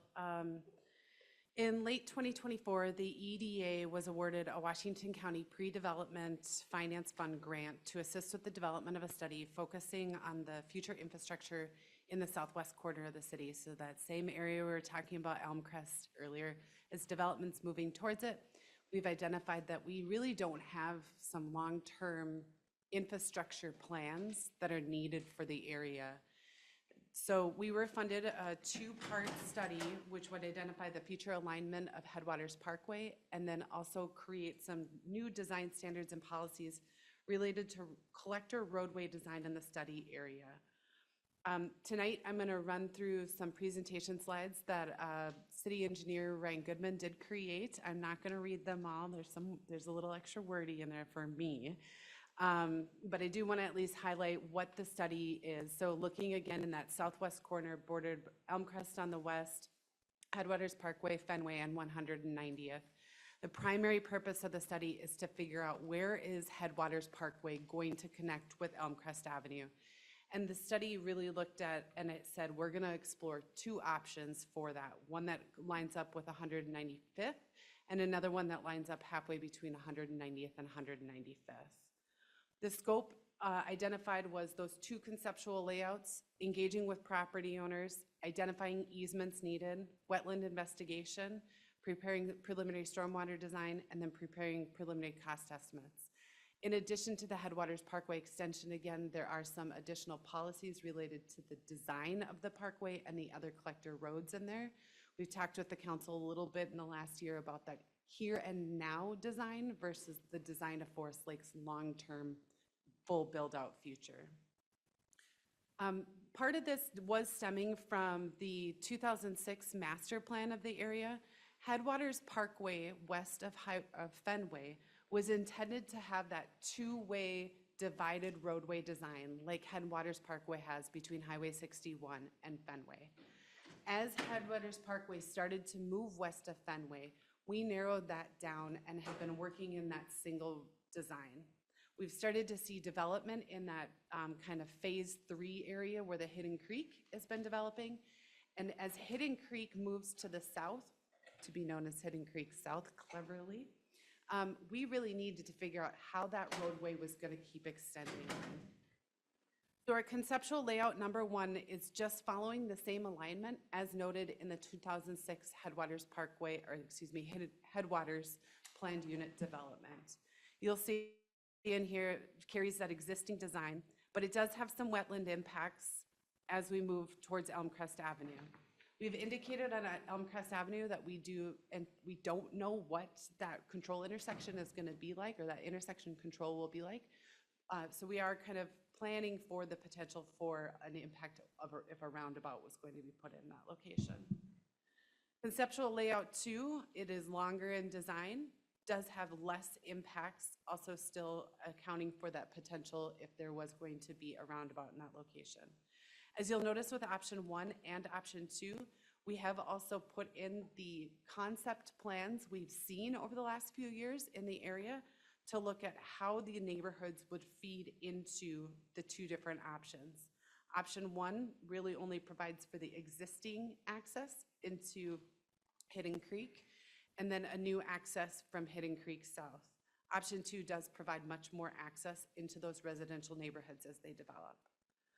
Noted, we did conduct a wetland delineation, identifying the different wetland types. This is just showing you that there's, much like a lot of our development areas in Forest Lake, there's a lot of wetland areas that we need to work through. Concept 1 does have 1.13 acres of immediate wetland impact. The roadway, because it's smaller, is less costly, and it is consistent with that underlying PUD and comprehensive plan. Concept layout 2 has less of an immediate wetland impact. It would be more expensive than option 1, but it does serve a larger development area. As the roadway extends down and then to the west, it actually touches most of the undevelopable parcels that don't touch Fenway or 190th, if that makes sense to you. This would be the way that this could, these parcels in the area, just standing back, that parcels in the area would all connect to Elmcrest to Highway 61. Additionally, this would also be able to allow us to tie into the Judicial Ditch 4 project, really kind of looking at infrastructure altogether in that location. So other design considerations, we have looked at the wetland management corridor in the area and what that would require. We are still working through some things with the watershed regarding that wetland management corridor and any sort of upland buffers from the wetlands.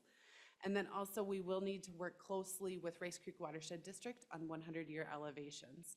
Some of this is also being done with that JD4 study that we're kind of working in conjunction with one another. So the project next steps are determine a preferred alignment, and then once we have a preferred alignment, we'd be moving forward with preliminary stormwater design, preliminary cost estimates, finalizing some of those policies for integration into our development materials, our city code, our public works engineering design standards. Tonight before you is staff seeking direction from this council on the preferred alignment for Headwaters Parkway. I will note that we have received one development application that will be impacted no matter which way, or I can't say no matter which way, but will be impacted by the decision. And so one of the things that we're really looking to do is to establish that preferred standard so that we can start really better guiding the development in this neighborhood. So my recommendation tonight is you discuss this and provide some direction to staff. I will also note we did meet with the EDA last week, chatted with them because it is an EDA project, and the EDA has indicated that there is favorability to option 2. I should also note we have met with all landowners in the area with the exception of Bob Walls, who owns the properties where it'll intersect with Elmcrest Avenue. Many of the property owners were in support of option 2. There was some discussion about whether or not Headwaters Parkway should extend straight down to 190th.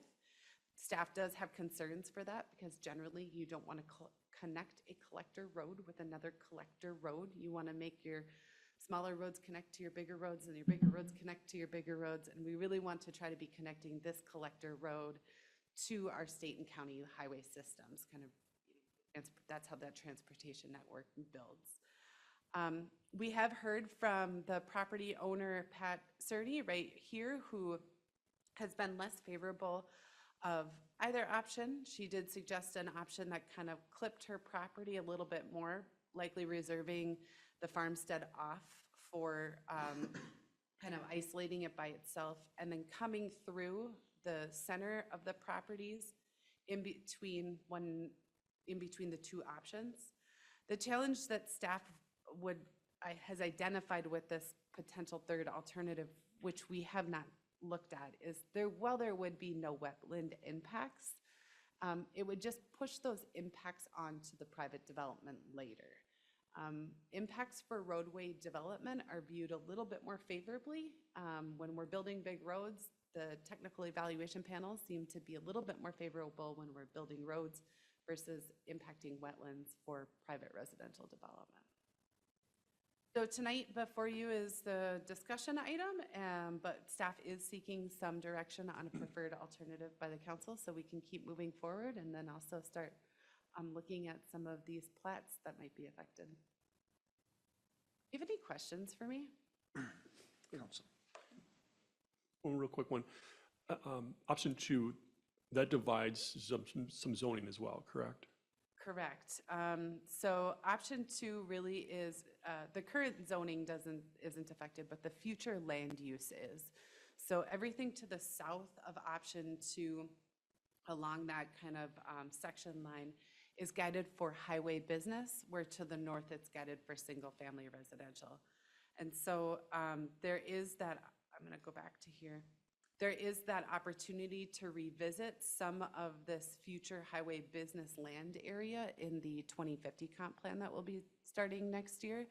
But as of right now, we do anticipate that it, for sure along Elmcrest Avenue, that highway business would be, still remain along those major corridors. Thank you. Mr. Mayor, council members, Abby, could you go back and show us, you said you had some potential developers that have come to the city with some ideas and some plats, and lay them out where they are with both roads? How would it, I just want to see how it affects if we have the 195th road with development versus the second option. Sure, I'm gonna, if you don't mind, Councilmember Miller, I am gonna stay on this map here Okay. with our two options. Okay. Because 195th is the line that separates our current urban service area with our future urban service area. So while the city has seen concept plans for a number of different things in the area, really all that we can, I can't say take seriously, is what's being planned in where we have our urban services and what's being guided for development in this decade. So currently, we have received application for, it has not yet been determined complete, Hidden Creek South. Correct. We've seen a concept plan on Hidden Creek South. Can you see my cursor? Yeah. Yep. That would include development of this parcel here, which Headwaters, Hidden Creek development kind of comes and loops up and around and would come back in to meet up with the parkway, however it would end up lining up.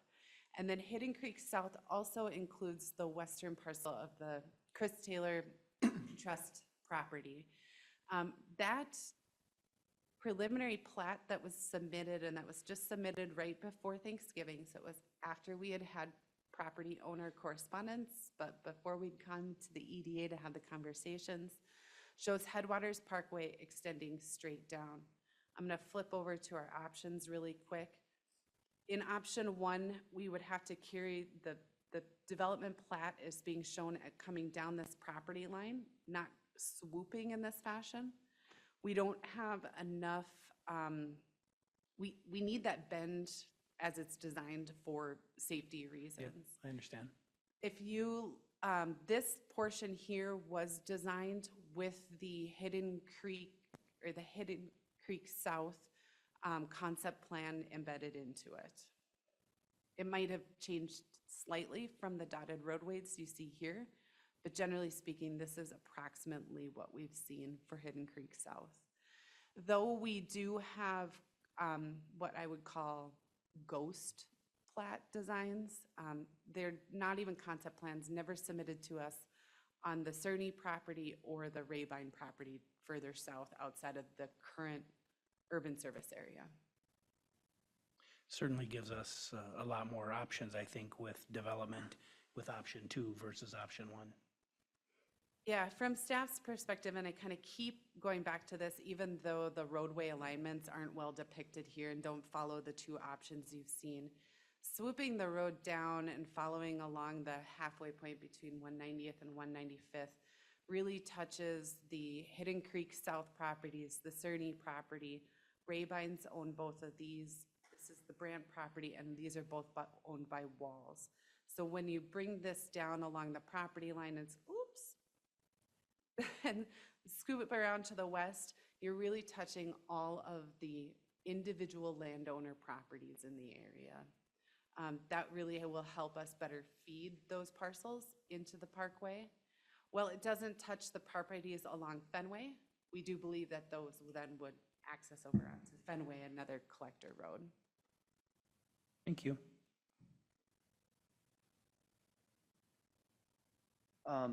I guess I wouldn't normally, but with the watershed history you have on the, assuming you're going to speak to that.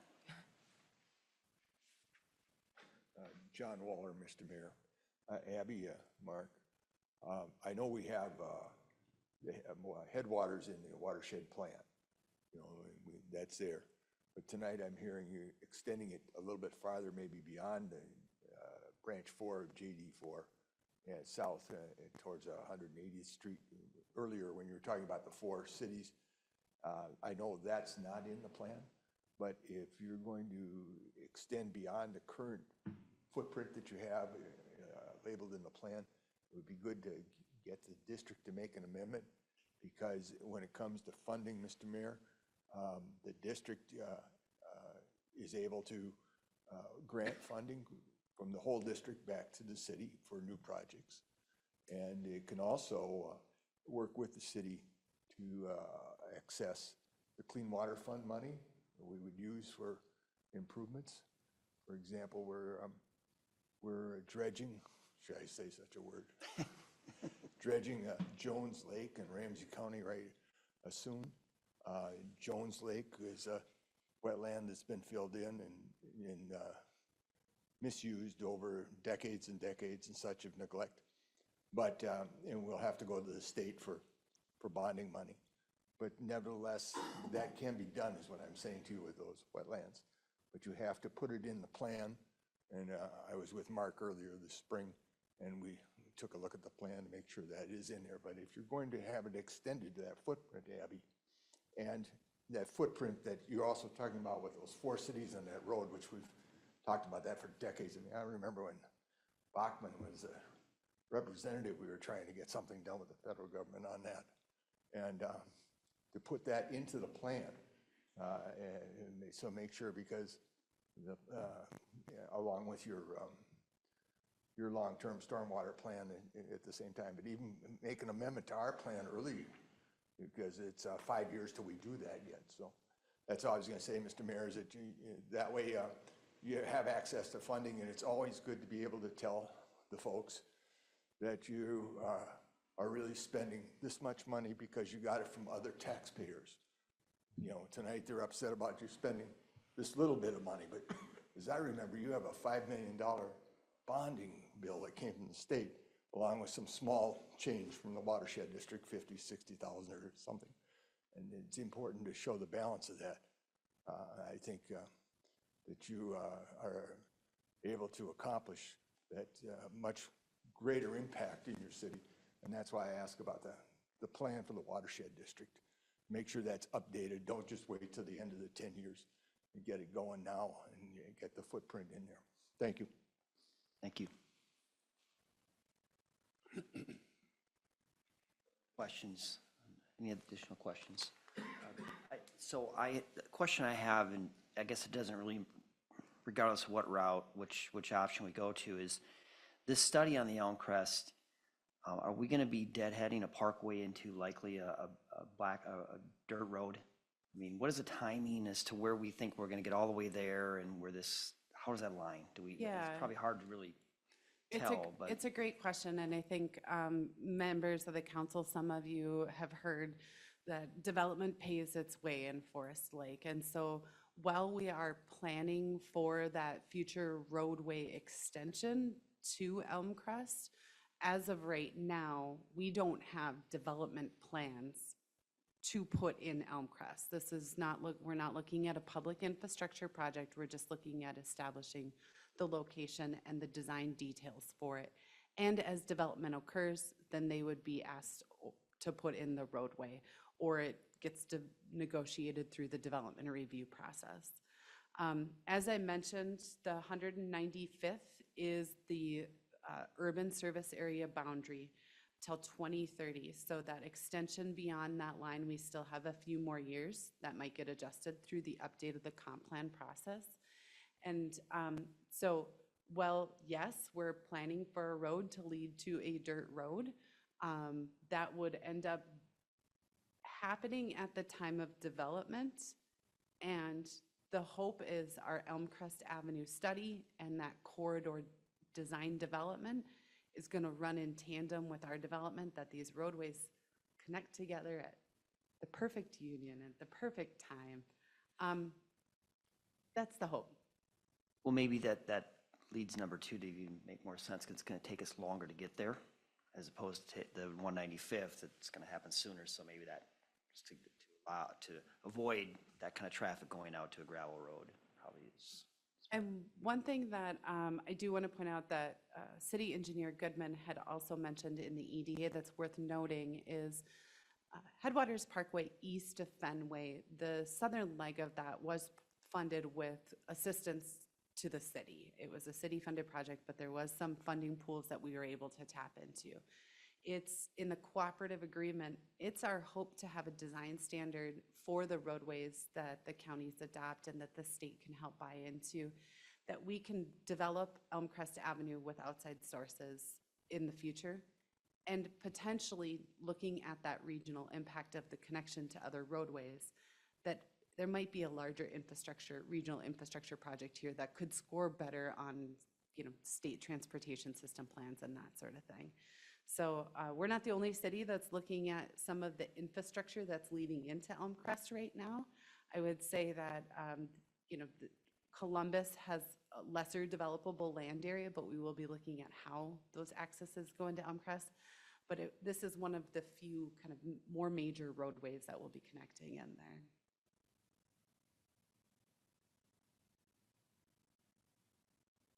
Is you're looking for a motion to? Yeah, a motion, so a motion to select option as the preferred alternative for the Headwaters Parkway extension. Mr. Mayor, I'll make a motion to designate option 2, as discussed tonight, as the preferred alignment of the future Headwaters Parkway. I'd second that. All right, we have a motion, a second. Any further discussion? All in favor? Aye. Opposed? Motion carries. 8H, downtown snow and ice removal. Mark, I think you might start on this one. Yeah, Mr. Mayor, we added this agenda item. There was a couple of comments from council members about snow and ice removal in the downtown. And, just looking back at the history of the discussion here, I added in the minutes from the previous meeting when this was discussed about a year ago. I think some of the thought process was a year ago, as you can read in the minutes there, just about sort of a wait and see how it goes. I think at the time there was a change to the policy to kind of up the ante on how often we do some snow removal in the downtown in terms of like hauling out the berm that forms between the sidewalk and the street. Dave's crew have been doing that a bit more often. Last snow season didn't present a lot of opportunities to test that out too much. And then also, in the meantime, we've sort of stood up code enforcement a bit more. And so I think, again, the thought was, let's see how code enforcement goes and how are we doing in terms of getting people to comply. And I think this last snow event, we had maybe 3 or 4 non-compliant folks in the downtown area. We were able to address those pretty quickly. And I think staff has become pretty comfortable with that process. We think we have a pretty responsive process where we have a contractor on call to do the abatement, and it's done, within, Abby, do you have an estimate of roughly how quickly that gets done? Yeah, I mean, this is only our second year doing it and our first year with our quarter-time code enforcement officer. I do think that they were out there within 24 hours of us calling them. The challenge is, I think the last more significant snow event maybe happened on a Thursday or a Friday. And then you've got that weekend and we're not in until Monday, and then we inspect it and maybe don't call till Tuesday. So there is a delay in that service. Part of that is Dan is only here a couple or 3 days a week at 4 hours a day. One nice thing is that once somebody gets noticed once in the year, we can just go out and emergency abate from here on out. And so we do believe that once that first snowfall, kind of we work through the kinks with some of those offending properties, the system is designed to kind of get on top of them quicker. But we also believe that we have less offending properties as the season goes on. And just to add to what is in the packet here, just to be clear, what staff is proposing, if the council should choose to add service to the downtown, the current proposal, it would be to simply give the same service to the downtown that we give to our other routes that are on the current map. So currently our policy extends to bituminous trails and then a number of sidewalks that are included in a Safe Routes to School grant that we had a number of years ago. And so essentially we do two different bituminous trails and Safe Routes to School. This proposal would add the downtown district, if you want to call it that, to the list of places that we give this trail service to. So again, the proposal would not be to do anything different than any other district other than we would add this 5 blocks one way and 5 blocks the other way to the map, give it the same sort of one pass service that we give the rest of the trails and sidewalks that are currently on the map. There'd still be a role, I guess is what I'm saying, for each individual business to probably clean up, so to speak, what our one pass service doesn't do. And then of course the frequency which we do this, we would only do it at the same time that we do other trails and sidewalks, which means we have a threshold. I think it's 2 inches, Dave. So we don't do we're not going around and doing the trails and sidewalks tonight because it's not going to get to 2 inches.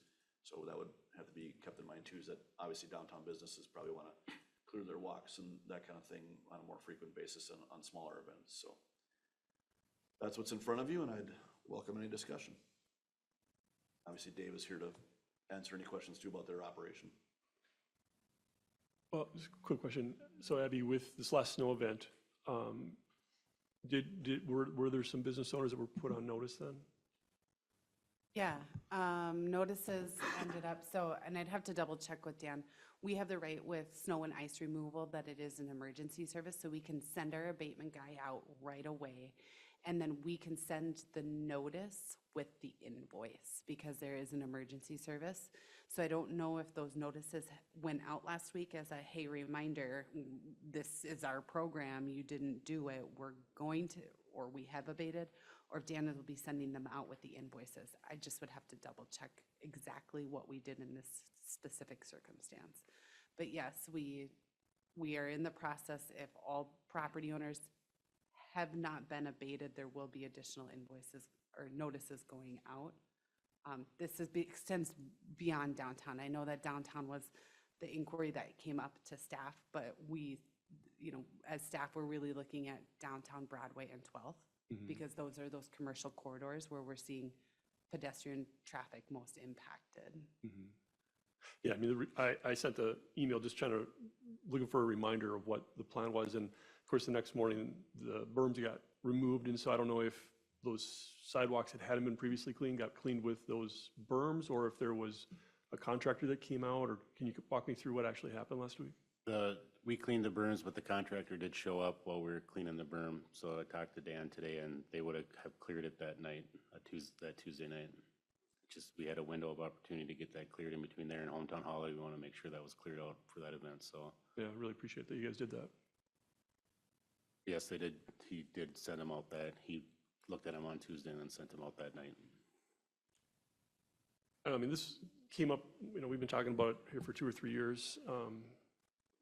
Just the kind of thing that downtown is, become more walkable with the enhanced berm removal. It had never, really happened before. It's county road and, or state road, and we counted on them to handle that. And I really appreciate, Dave and his team stepping up with the new policy and making downtown a lot more walkable. As I, see elderly clients trying to, climb over a snowbank a couple years ago, trying to get to their dental appointment or what have you. It's not the situation anymore, which I really, really appreciate, and so do they. This corridor, we spent a lot of money on a design and things that we want to see happen down here. And just the very fact that our equipment is right in the area, I think it's been a conversation that, past council, some members of past councils have had and said, hey, can we just do a sweep up and down that corridor. Not expecting a building to curb cleaning, but just ensure that it's walkable, especially on these bigger snow events. And I think every property owner still has a responsibility to get out there and take pride in ownership and take care of their property. But again, with equipment being right in that area, just take another 15 minutes or whatever it takes to go that 5 blocks. I think it's a value to the citizens of Forest Lake to be able to walk down that sidewalk without fear of falling or having their snow just stumbling through 3-4 inches of snow or what have you.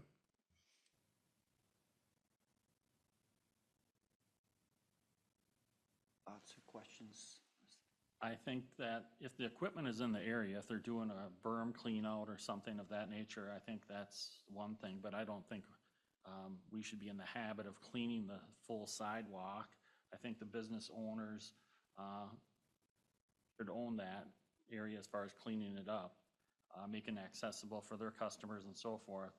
When the snow reaches a certain level, obviously Public Works has been out there and has taken care of that matter, but I don't want to see them coming out all the time and doing the work of the business owners. I think they should be held accountable for their property. For example, just say the people that are on North Shore Drive that have a sidewalk, by law and ordinance, they have to clean their sidewalks. And they also have to free up the area around the fire hydrant.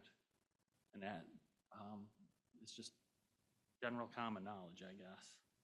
I just don't want to see our Public Works spending time out there doing that type of stuff when we have many miles of roads and other things that they should be out doing and working more on with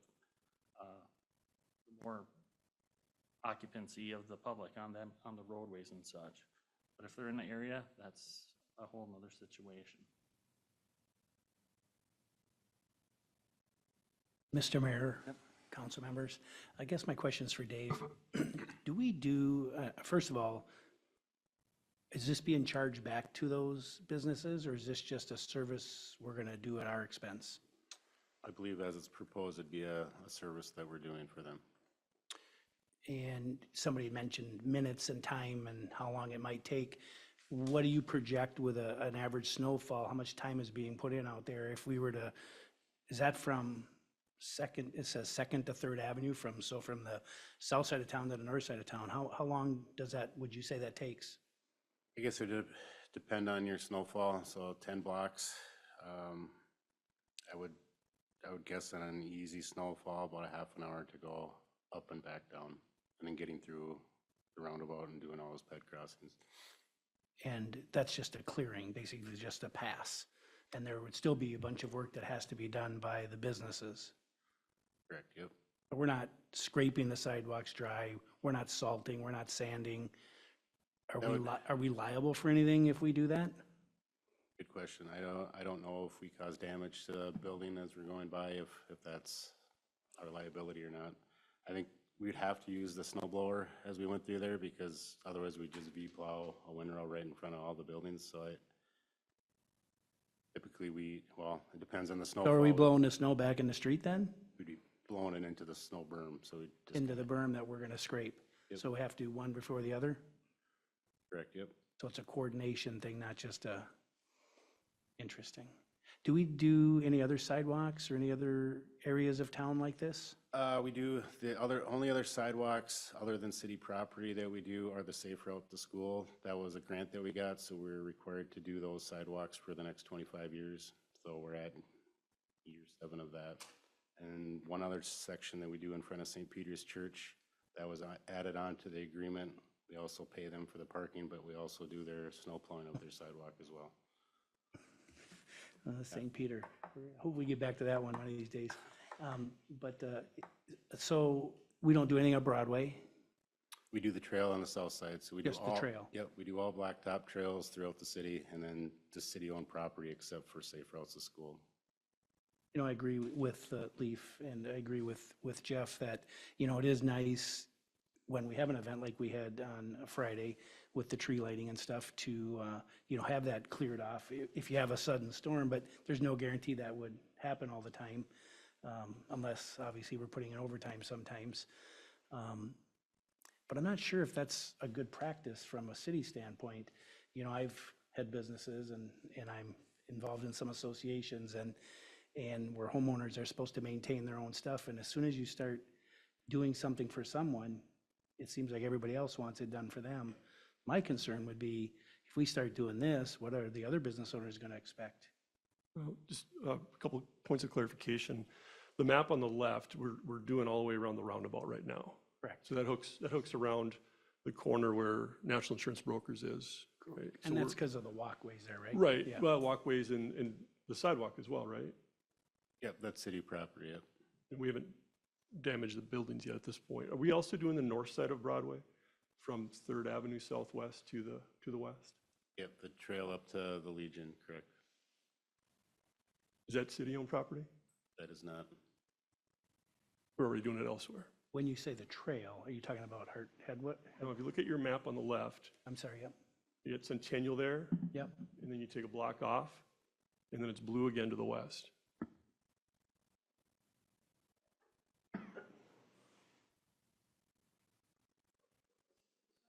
Because of the Legion.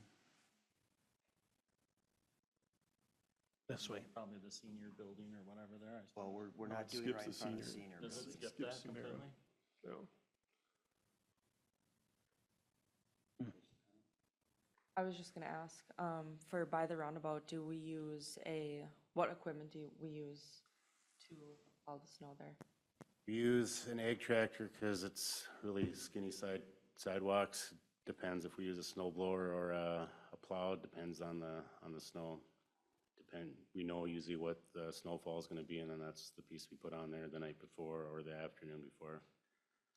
If we did this, then it would just be the snow blower the whole time, because like I said, if you had a plow on the front, you'd make more of a mess than good. Or you'd have to switch back and then switch back again. The amount of miles of trails we do each snow event, or after 2 inches. About 11 miles.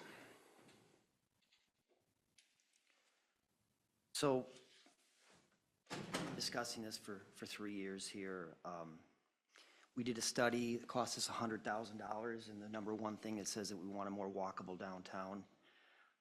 I get the whole idea of, well, another business is gonna expect it, whatever, but I think this council is very supportive of trying to drive as much traffic and people to our downtown as possible. This is the low-hanging fruit to at least handle one of the issues that we found out through our study, that it needs to be more walkable. This seems like an easy ask. We just approved for $100 and some thousand a new public works employee here this evening. This seems like an easy ask, and it's really supporting our businesses and getting people to come downtown.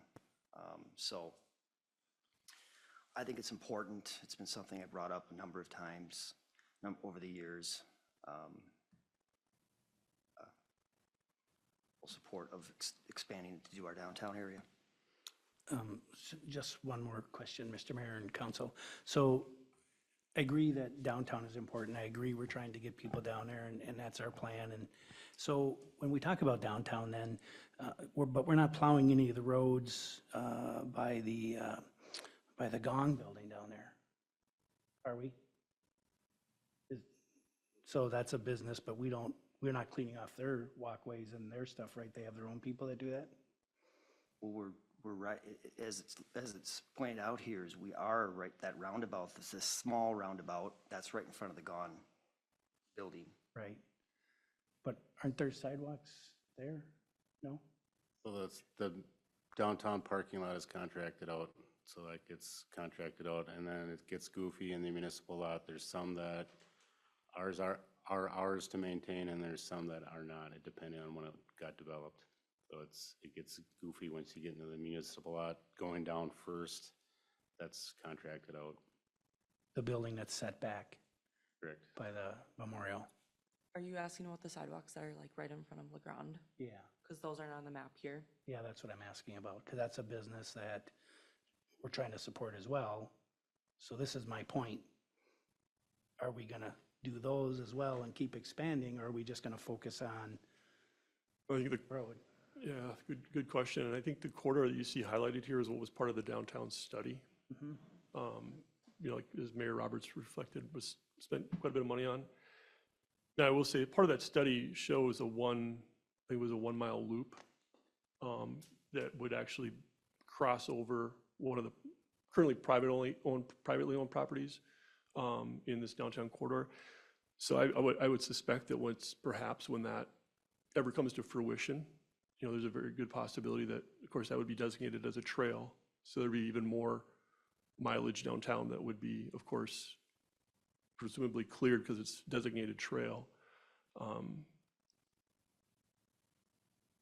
So.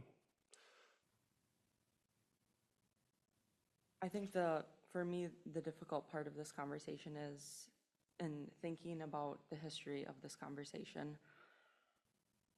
The discussion was around, we changed the policy and then we wanted to test out the abatement process. The first winter, we didn't get like any snow, so we came back to it. Right. And then we were like, let's keep it with the abatement process because last year we didn't get any snow, so we didn't get to test it out. So let's test out this year, hoping that we'll actually get snow.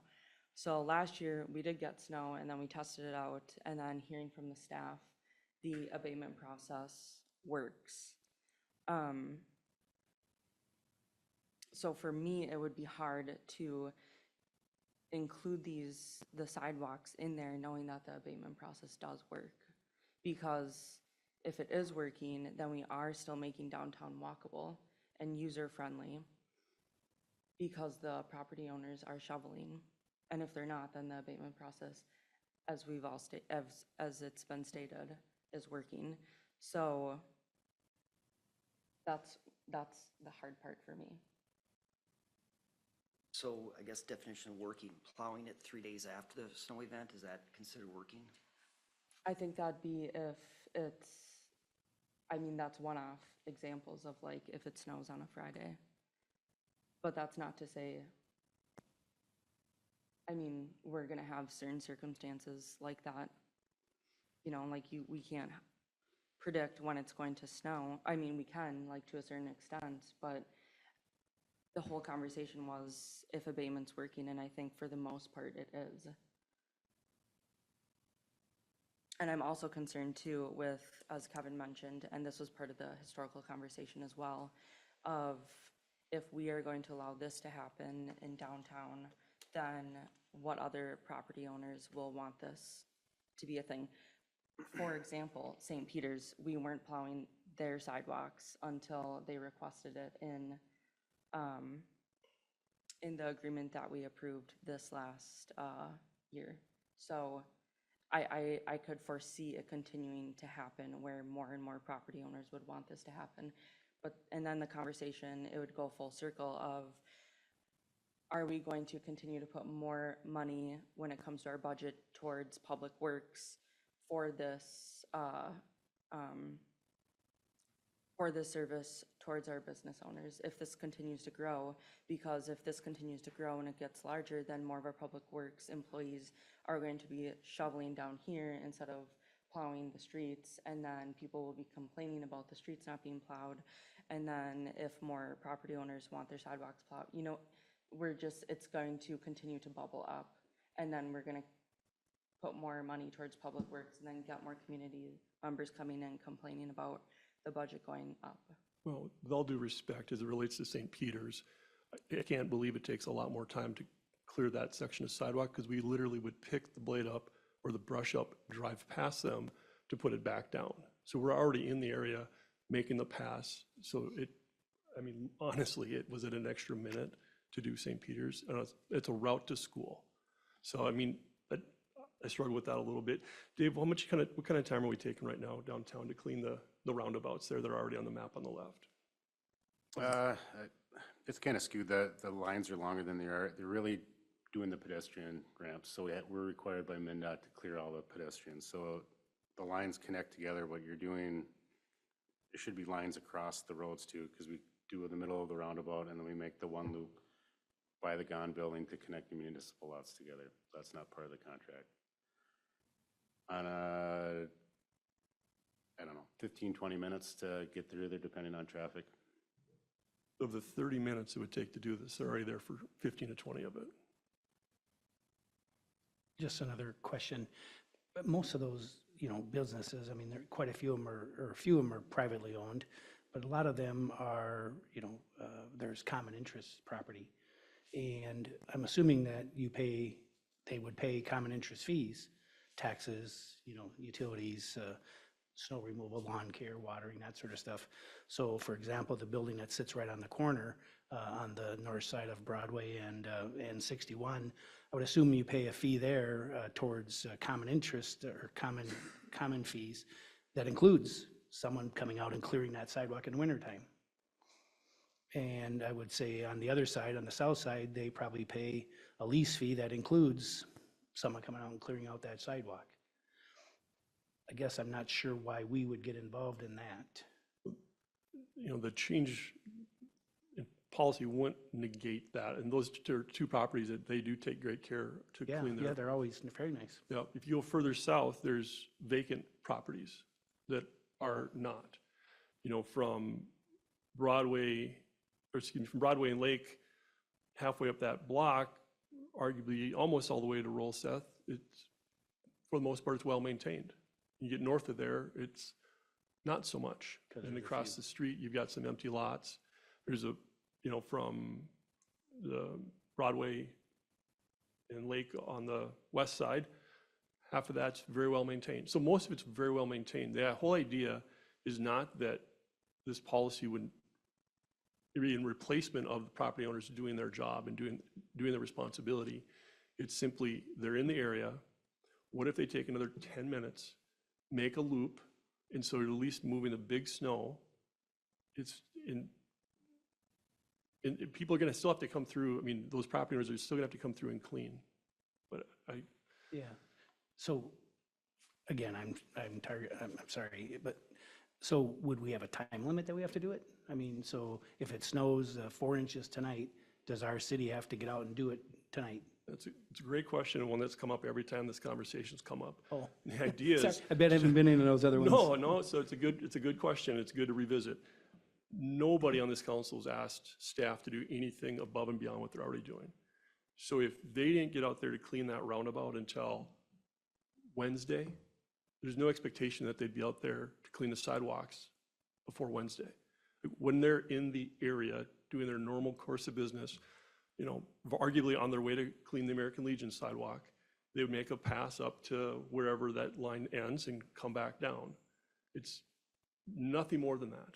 It's nothing more than what they're doing anywhere else in terms of level of service, time expectation, number of passes. I mean, these are all arguments that have come up of why that shouldn't be added, which, again, I can't believe we're still talking about this in this much depth for 3 years. I mean, that's what's surprising. This council has pretty much been aligned on everything here, which it's good to have differences, but this seems like a really easy ask. We're looking to make our downtown more walkable.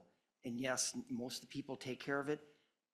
Once we get some of these empty buildings redeveloped, it's likely not even an issue anymore. Dave, why are we doing the Legion? I believe this is an old map. I think we had this the last time, and I think this is the map from the policy, and it's updated with that not on there. So this is an old map we used to do in front of the Legion, in front of the chiropractor across the street, and it was because we could store some snow in some guy's yard somewhere else, then we would plow a sidewalk on Broadway. But I believe this is an old map. We do not plow in front of the Legion. I think we had this conversation last year. Shoveling it, maintaining it. Yep. So I believe this is an old map, and I believe we had the same conversation last year. And I don't think we updated the map, or this is the old map of it. But our new snow plowing, we stop right at that pedestrian bridge. And the old map you show us plowing all the way through, but then that was even before Cherwood Point got developed. So that was just a vacant lot. Just one point of clarification, or Abby can tell me I'm wrong, but I believe if the property is vacant and we know that it's vacant, that once it hits 2 inches of snow, our abatement comes out. They don't wait 48 hours for that to happen. I think a 2-inch trigger is when they come out. If it's somebody that isn't vacant or somebody else calls in a complaint, then it's 48 hours, and then they abate that after that. Yep, similar to what he said is in our contract for abatement services, and this also would go for lawn mowing in the summertime, that we have a one-time charge, and then we also have the ability to do a reoccurrence on the property. And so we haven't had to do that yet in the winter months because last year was pretty mild. And after that first snow, we had people going out.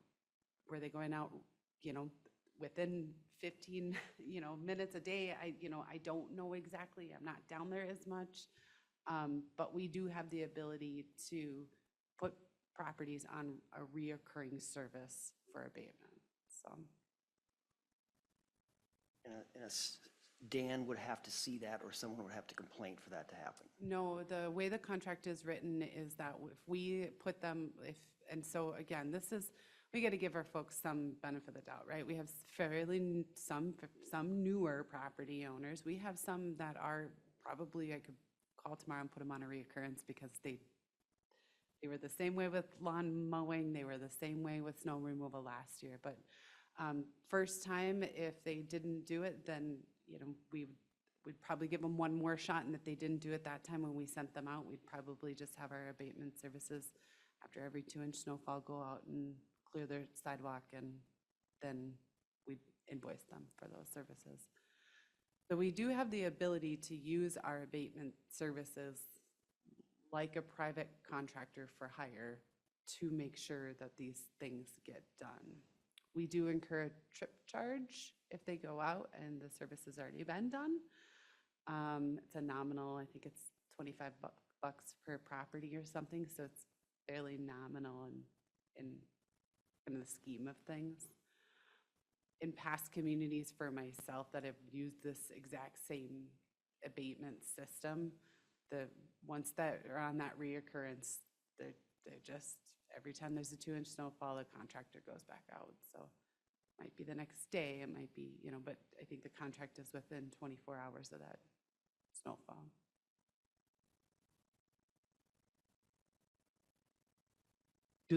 When we do those abatements, do the people normally pay, or are those end up being assessments? Because the program is still so new, many of them tonight you saw going for assessment. Some people do pay. Generally speaking, the people that are not complying with our rules, that get notice and asked to do better and to follow our rules, then receive a citation or an abatement, aren't paying their bills either. Think of the staff time right there to manage that, as opposed to taking a sweep down the sidewalk every other, during a snow event. I mean, that alone is. Well, I agree with you, Mr. Mayor. My concern, and I'm just talking because I like to talk sometimes. I understand we're just going to do a quick plow, but that doesn't mean that those owners don't still have to shovel. And if they don't shovel or clean their walkway, now they're still in some sort of a violation, which we still have to chase them. Wouldn't that be correct? Correct. So my point is, we shouldn't even make it convenient for them. They know they got to get out there and do it. They should just do it. I've owned business, you own businesses, I've owned businesses. I would get over and clear it out, or I would have my company get over and clear it out every time it snowed. And they get there as soon as they can get there. Unfortunately, sometimes they can't get there for sometimes 6 or 7 hours. But it was my business and I wanted to make sure it looked great and I wanted it my way. If the plow, it's kind of like at home. When I do my driveway, I do a really nice job in my driveway. I scrape that snow off, I work on it, I putz with it. And then that dang plow comes by and it puts a berm at the end of my driveway that's about 2 foot high. I got to clean it out. I mean, I don't mean to be mean, but I still have to clean it out. And that, let me tell you, is no fun.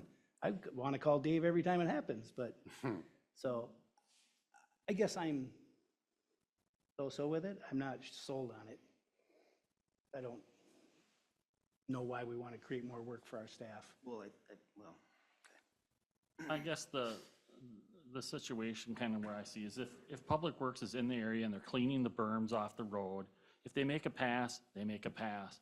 But I don't think we should make it a a consistent situation where we're out there cleaning off their sidewalk when it's their responsibility. So wherever you want to go with it on that, I guess that's my thoughts on it. It's pretty common for cities to do their downtowns. It's very common. A lot of cities do all the sidewalks too. We're not asking for that. Right, 11 miles of trails. right, we do. We have, yeah. All right, well, I'm going to make a motion that we add additional snow removal, add to our current snow removal map, the downtown core of our city for more walkability and to support the local businesses downtown that we are trying to direct people to as easy as possible. Friendly amendment, just note that that's the sidewalks in the downtown area on Lake Street from 2nd Ave South to North 3rd Avenue North. Correct. I'll second that. Right, we have a motion and a second. Is there any further discussion? All those in favor? Aye. Opposed? Yeah. Opposed. Abstain. Okay. Thought this council was much more supportive of our downtown businesses, but clearly we showed that tonight, that we're not. All right, we have discussion. No items there. Staff updates. Elle. No updates. Jolene. Just wanted to say a quick thank you to Dave and to Kyle for bringing by these trees that are out in the city center lobby tonight to spread some holiday cheer. It's just much appreciated that they took the time to do that today. So I just wanted to say thanks for that. Abby. Planning Commission meets this week. They're going to be looking at zoning amendments. One is to consider allowing for cell towers in our single-family residential district. So that will be coming before you, their recommendation will be coming before you in January. They're also going to start reinvigorating zoning ordinance amendments, really starting with processes and procedures. As a reminder, we started this process a few years ago, just, development, staffing transitions, getting back into it now. Included in your weekly update, but just wanted to announce for the public that the Building Inspections Division is reviewing right now a new restaurant, so Haas Cafe, that's going to be going in near Cub. And then we have a new donut shop. I don't know if their name is trademarked, so I won't say it out loud. Soon to be opening at the end of the month. So got a few new things that'll be happening in the next, or through this winter. That's pretty exciting. Dave. Just one update. I want to thank Public Works staff, Kyle, all the volunteers in the chamber for putting on a great hometown holiday. Kyle estimated there was 800 to 1,000 people that showed up for that event. So that's crazy how that's been from a few years past to that big event. So he's excited to throw some more things in it for next year. So still stay tuned. You never know with Kyle. It'll be interesting. That's it. Thanks. Chief Newman. No updates. Chief Peterson. No updates. Amanda. No updates. Mark. Just a quick thank you to our 3 unions that we approved contracts on tonight. Excellent debate with them and just a great bargaining table atmosphere. Had very good cooperation at the bargaining tables this year, and we've got 2 left to go, and we're hopeful we can get those in time for your next meeting. So, Councilman Miller. Again, echoing what was said here earlier regarding the holiday tree event, I thought that was an exceptional event. I would like to thank all the sponsors and the city for all their hard work. Valento. Couldn't agree more for hometown holidays. It's, as Dave mentioned, it's really exciting to see that event just continue to grow and everyone put on their snow pants and playing out in the snow. It's very fun to see. I'm excited to see what Kyle comes up with for next year. I heard some of his ideas, so that'll be exciting. And I just will be planning to attend earlier throughout the coming years, because it's just so fun to see like how many cups of hot chocolate that we went through was, I don't know the number, but I heard. I think they ran out. Yeah, we ran out. Pretty early, yeah. 25 gallons. Yeah. Yeah, which is just crazy to think of, but it's very exciting to see everyone come out on a cold day and us celebrating, and very exciting for the future.